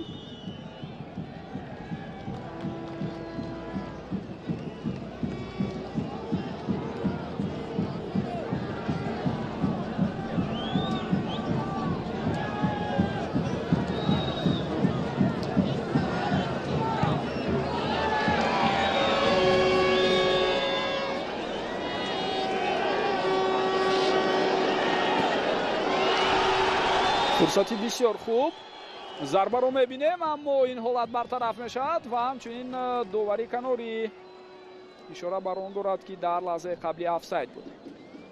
معلوم میشد که در لحظه که پس به سمت اولاولو و ایانوالی جلو شد آنجا حالتی نابازی قرار داشته است، وجود داشته است. بله همین طور هم هست. ما این چیز رو بسیار هم خوب در صحنه تکراری دیدیم. وقتی در بازی ور است دوستان گرامی، حتما داوران اجازت میدهند که هجوم به نقطه نهاییش رسد و بعدا در موردی آنکه آفساید بود یا نه خلاصه میبرند. فرصت برای دسته وحش اینجا پیدا می شود. فتح‌الله ارسال توپ به سوی او اما این نتیجه نمیدهد و همچنین اشاره به آن است که توپ از پای خودی فتح‌الله در همان لحظه از میدان بیرون شد.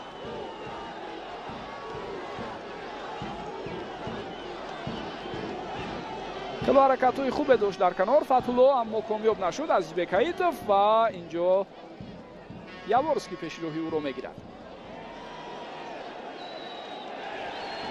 اولاولو و ایانوالی افتید اما از جای خود باز برمیخیزد و بازی را دوام میدهد، زیرا آنجا ضد او میدان شدن قاعده بازی دیده نشد.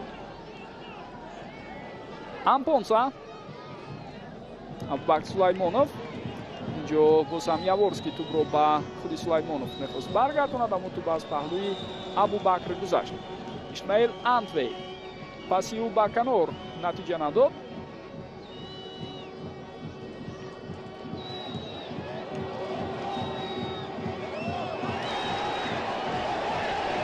کمی زیادتر توپ رو نگاه می‌دارد احسان بابویف و ببینید در نتیجه بدون فشار بازیگران حریف امکان نداد که دسته وحش در حال هجوم رو دوام دهد.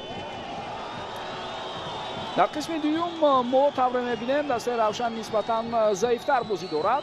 عموما این چیز مشکلی بازی امروزه نیست برای دسته روشن. در رقابت‌های قبلی هم اگر ما دیده برایم بسیار وقت روشن در رقابت‌ها در قسم دوم عقب نشینی می‌کند. این چیز در بازی ضد دسته ارتش مقابل پنچر و باز بعضی از بازی‌های گذشته به طوری واضح دیده شده بود.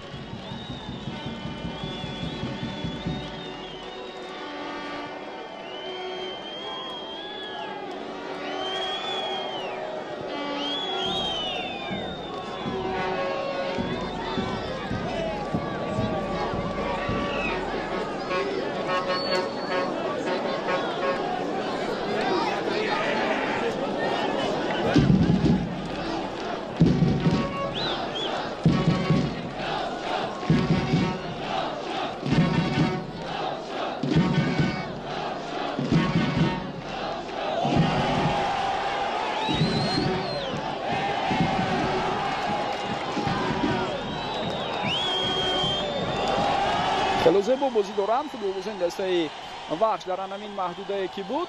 ببینید به خطا توپ رو به یکدیگر روان کردند و از فشار حریف آزاد شده توانستند.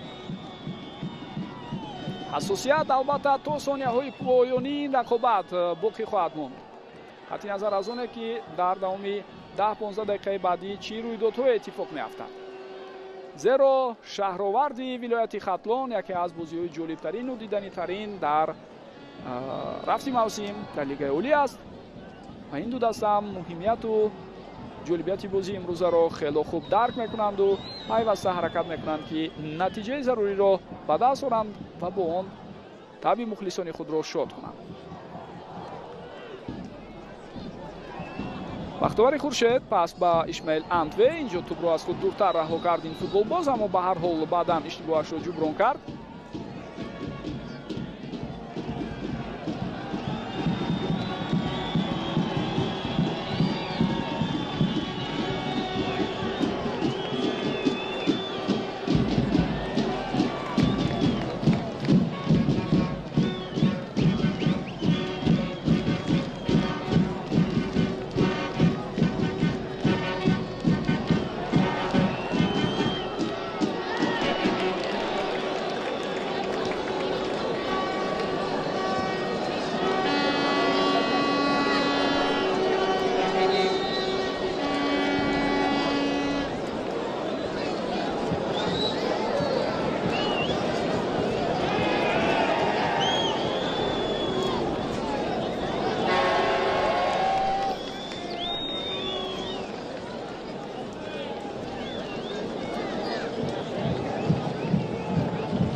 خب دوستان گرامی، حالا در حیاتی دسته روشن باز یک فوتبالبازی وضع می شود. کامران تورسونов به میدان می براید.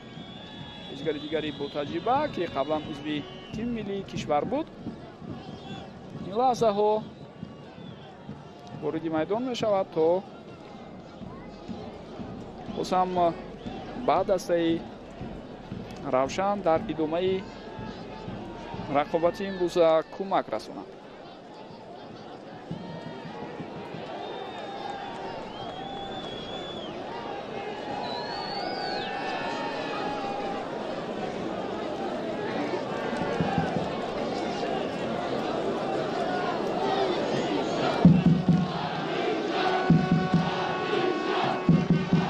و فکرم همین لحظه ها تغییراتی نوبتی در حیاتی دسته بخش هم آماده است. بله، و طور ما و شما دیده ایستادیم علیشیر براتов به میدان میبراید.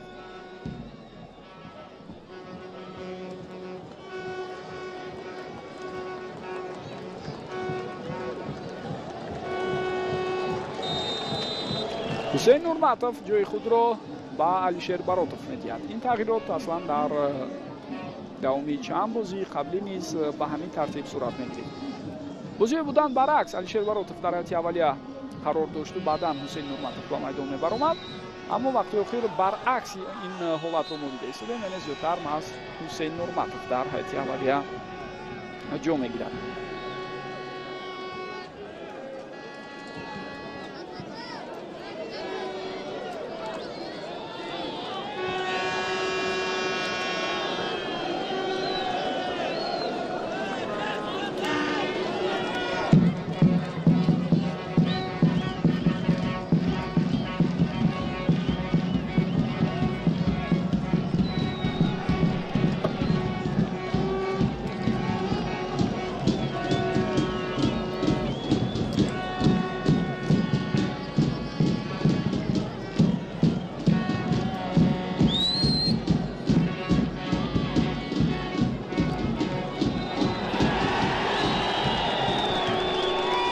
اینجا دوستان گرامی طور ما میبینیم باز یک حالت دیگری بحث برانگیز البته از نگاه اول با وجود آمد، اما طور دوباره شروع کرده ایستاده است. اصلا اونجا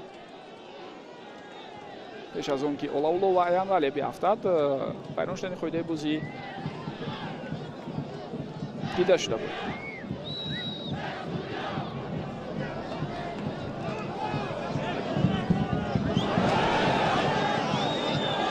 در قسم دوم هرچند مبارزه پرشدتی هر دو دسته رو میبینیم و رقابت نسبتا جالبتر صورت میگیرد، اما هجوم های خطرناک تقریبا نیستند دوستان گرامی از هر دو جانب. در نیمه اول به هر حال دسته ها فعالتر بودند.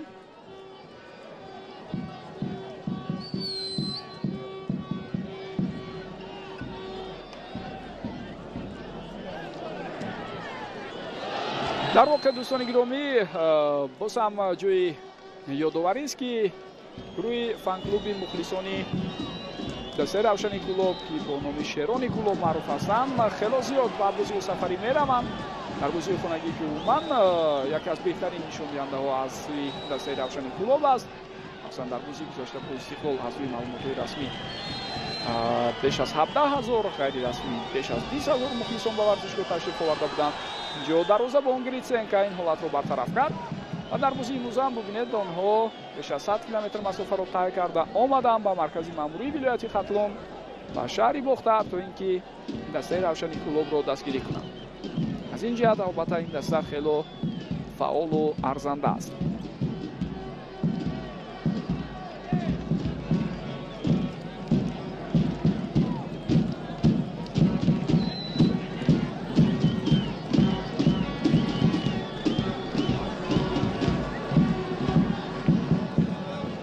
سرگئی یاورسکی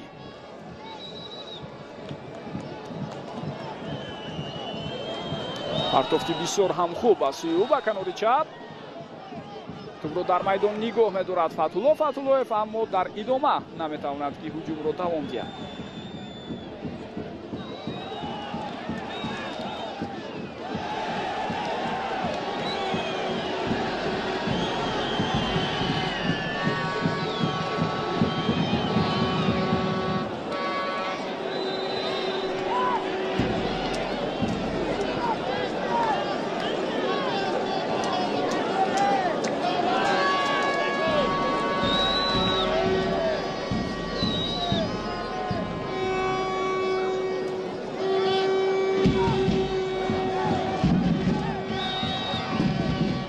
پرتافتی تو با کنار اینجا نتیجه نداد، اما با بازیگران دسته روشن میسر شده است که پیشروی حمله حریف رو بگیرند.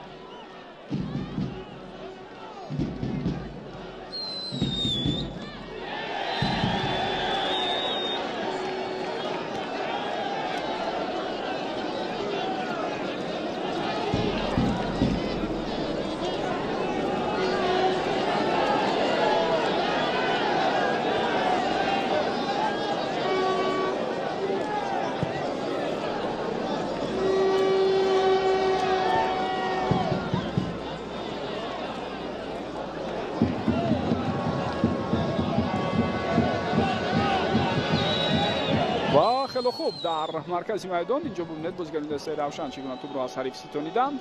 اسماعیل انتوی پسی او با اولاولو و ایانولی و فرصتی بسیار خوب، اما چگونه در این حالت ضربه رو خطا میزند اسماعیل انتوی.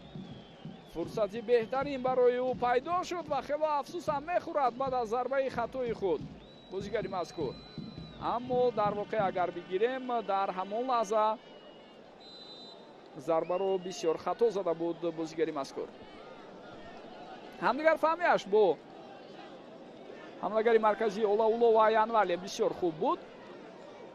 از اندر یک دیگر بازی کردن اونها چنین امکانیت رو با وجود آورد، اما طور دیدیم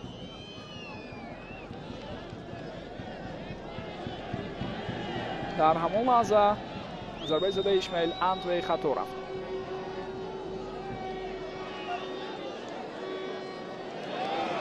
امپونسا توپ رو میگیرد از حریف دیمیترو بیلانوک، ادامه حرکت های او رو میبینیم به موقع خالی میبراید او و ضربه بسیار عالی و حساب دوستان گرامی کشاده میشود. Димитро Биланок дар ин лаҳзаҳо ба рахна кардани дарвозаи ҳариф муяссар шуда истодааст вақтро дар бозӣ ба пеш мебарорад. хело голи муҳим ва зарурӣ аст ин футболбоз дар ҳамин лаҳзаҳои ҳассос. Димитро Биланок, дӯстони гиромӣ, тавре мебинед, ба задани гол даст ёфт ва ин футболбоз акнун ҳамдастҳояшро дар рафти рақобати имрӯза ба пеш баровард. истеъдоди хуб дорад воқеан ҳам Димитро Биланок ва аз дур зарбаи хатарнок иҷро кардаи ӯ бубинед ба чӣ оварда расонид. Он холигие ки болотар гуфтем дар канор буд ба чӣ оварда мерасонад, аммо масири ҳаракати зарбаро ҳам бояд бигӯем. Бисёр зебову диданӣ, зарбаи маҳкаму қавӣ аз сӯи Димитро Биланок ки аз чанд зовияи дид барои мо пешниҳод мекунанд. Евгений Гритсенко бар ин дарвозабони бо таҷриба ки маҳорати боло дорад дар ин ҳолат натавонист ба тӯб бирасад.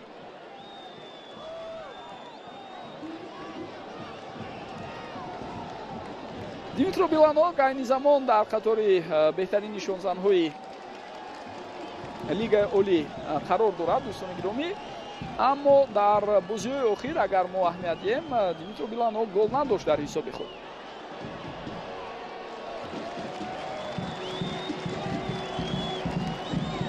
ӯ дар оғози мавсим хело фаъол буд.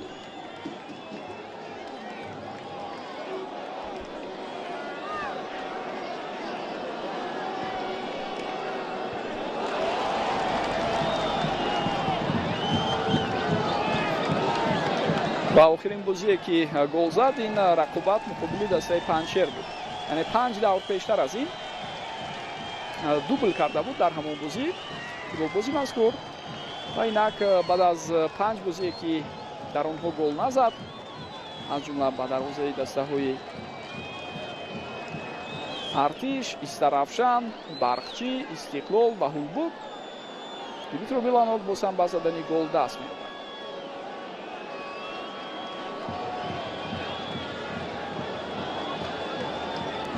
خب دوستان گرامی، تغییرات‌های نوبتی رو می‌بینیم.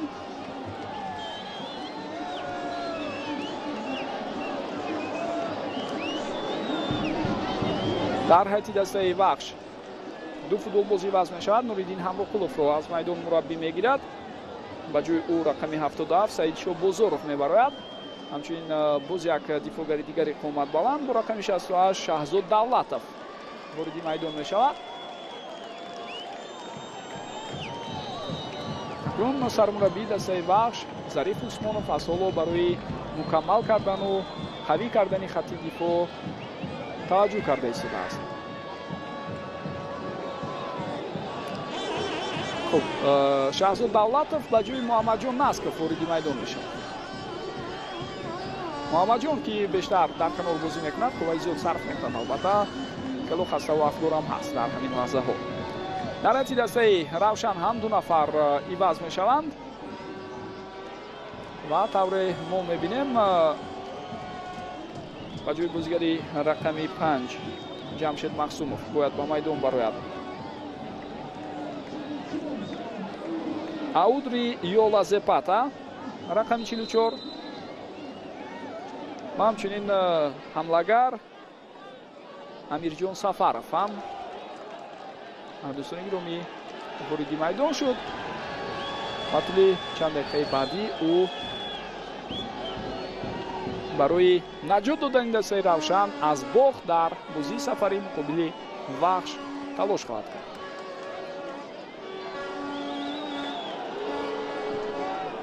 ارسال توپ در این حالت به نتیجه است.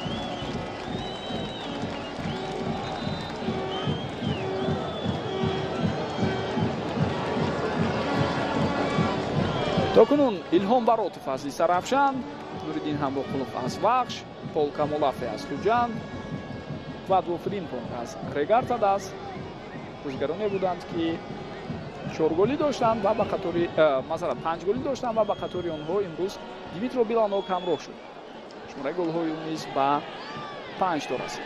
умуман сегонаи футболбозони хатти ҳуҷуми дастаи Вахш хело омори ҷолиб доранд. Нуриддин Ҳамроқулов 5 гол, Димитро Биланок 5 гол ва Сунатбек Исмоилов 4 гол.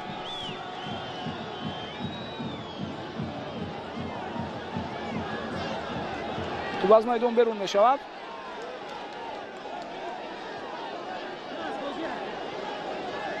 идомаи талошҳои бозигарони дастаи Равшанро хоҳем дид.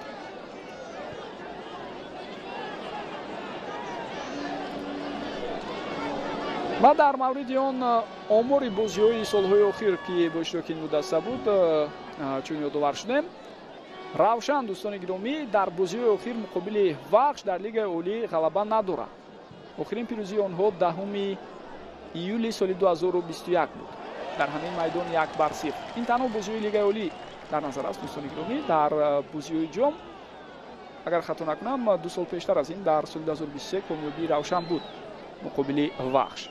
аммо дар чемпионат муддати тӯлонӣ мешавад ки Равшан наметавонад Вахшро шикаст диҳад. ва мо 10 бозии охирро бо иштироки ин ду даста дар Лигаи Олӣ агар баҳо диҳем, 7 пирӯзии дастаи Вахш асту 1 ғалабаи дастаи Равшан ва 2 бозии дигар мусовӣ хотима ёфтанд. Зепата тавассути канор пеш меравад ва зарбаи кунҷӣ кор мекунад. фишор зиёд мешавад.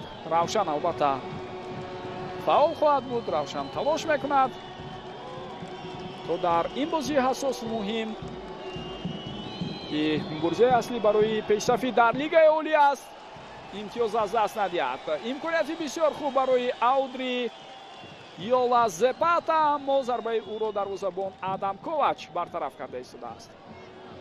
мухлисони дастаи Равшан андаке албатта ноумед шуда истодаанд, аммо ҳоло бо дар назар дошт дақиқаҳои иловагӣ дар пеш буда, шояд фурсат барои дастаи онҳо ҳам барои наҷот ёфтан аз бохт пайдо мешавад.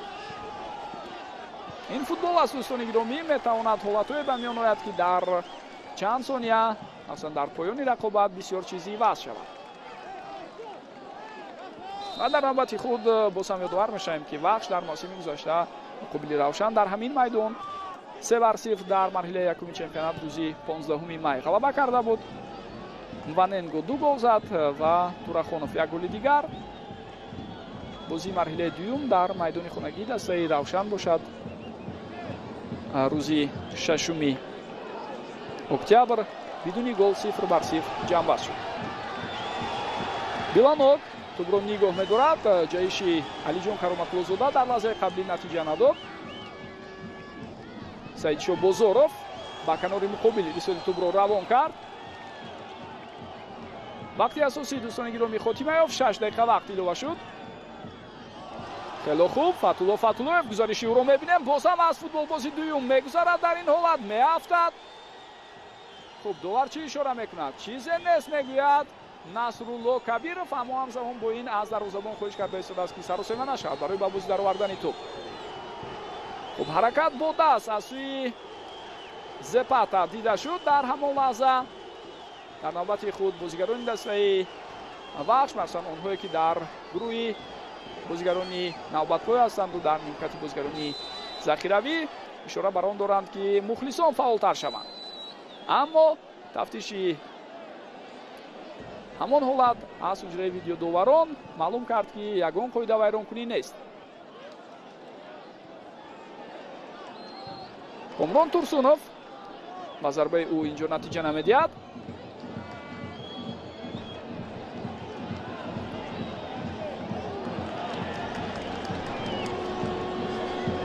хуб, мубориза давом дорад. Амирҷон Сафаров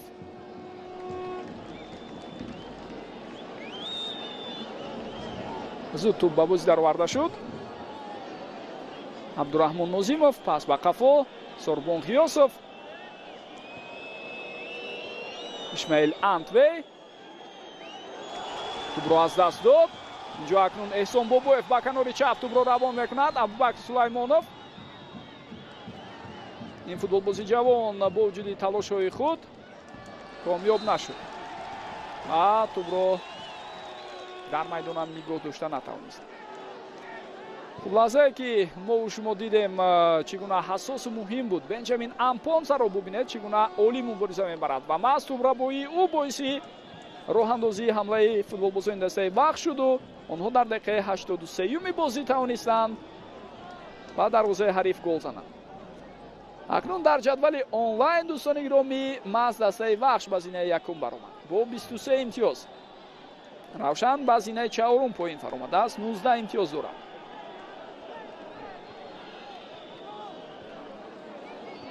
вахш ягона дастае аст ки токунун дучори бохт нашудааст дӯстони гиромӣ ва марҳилаи якуми чемпионатро бидуни шикаст дастаи шаҳри бохтар метавонад ҷамъбаст кунад.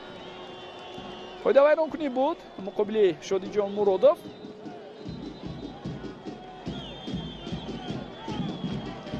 тавре мо дидем бенҷамин ампонса дар ҳамон лаҳза фоидаи бозиро вайрон кард ва нофаҳмии зиёдам байни бозигарон ҳаст. саидшоҳ бозорову бахтовари хуршедро ба назди худ даъват мекунад довар то ин ки тартиботро риоя кунанд, зеро эҳтимоли он ки ба ҳардуи онҳо корти зард нишон дода мешавад он ҷо вуҷуд дошт. хуб, вазъияти стандартиро мебинем.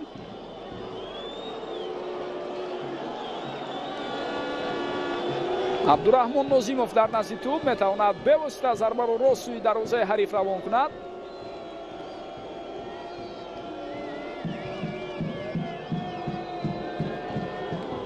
зарбаи ӯро мебинем. ин ҳолатро Сергей Яворский бартараф кард.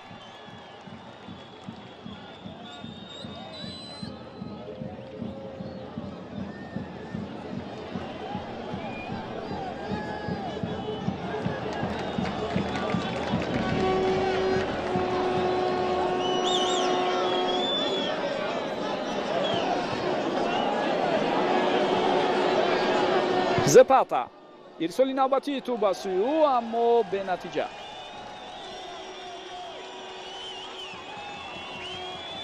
албатта аз нигоҳи назариявӣ дар сурати пирӯзии Истиқлол дар бозии охирини худ дар марҳилаи якум имкон ҳаст Истиқлол бозам ба садри ҷадвал барояд, аммо чунин ба назар мерасад ки навсими кунунӣ аслан мубориза барои садрнишинӣ дар лигаи олӣ бисёр ҷолиб ва тӯлонӣ хоҳад буд. غیر از وخش و استقلال همچنین دسته‌های دیگر دسته روی مرکزی ورزشی ارتش و روشن همچنین بعداً خوجند و ریگر تداس هم میتوانند تلاش‌های خود را کنند، زیرا با در نظر داشته حریفانی که هست در پیش برای این تیم‌ها چنین حالت به میان آمدنش از احتمال دور نیست.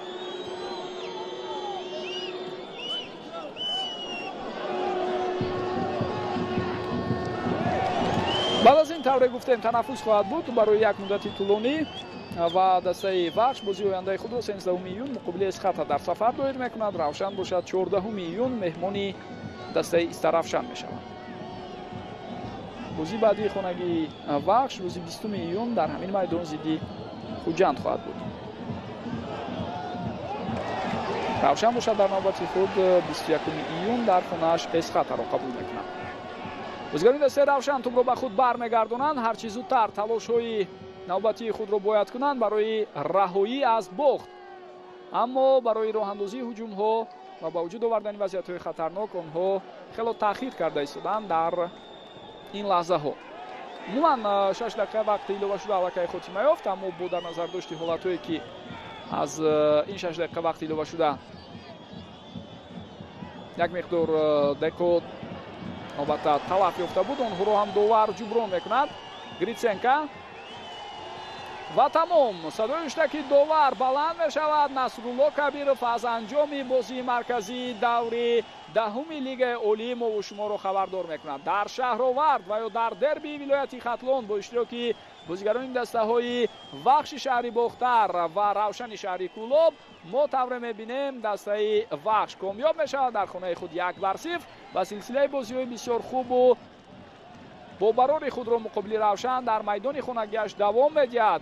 وخش شهری باختر امروز دیمیترو بیلانوک فوتبالباز اوکراینی با دروازه هموطن خود یوگنی گریتسنکا که دروازه‌بان دسته روشن است و یکی از دروازه‌بان‌های بسیار خوبی لیگ اولی میباشد گل زد در دقیقه 83. بسیار گل زیبا و دیدنی و خاطرمانم بود و محض با همین گل با توفیل این گل با شرافت همین گلی دیمیترو بیلانوک دسته وخش در بازی امروزه کامیاب میشود و به صدر جدول میبرد.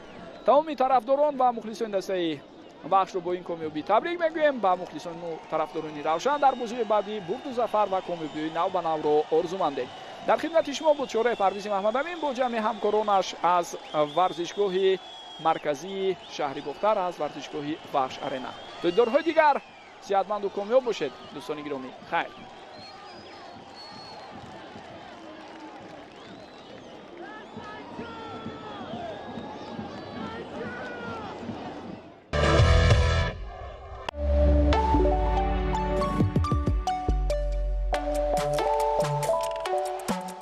Thank you.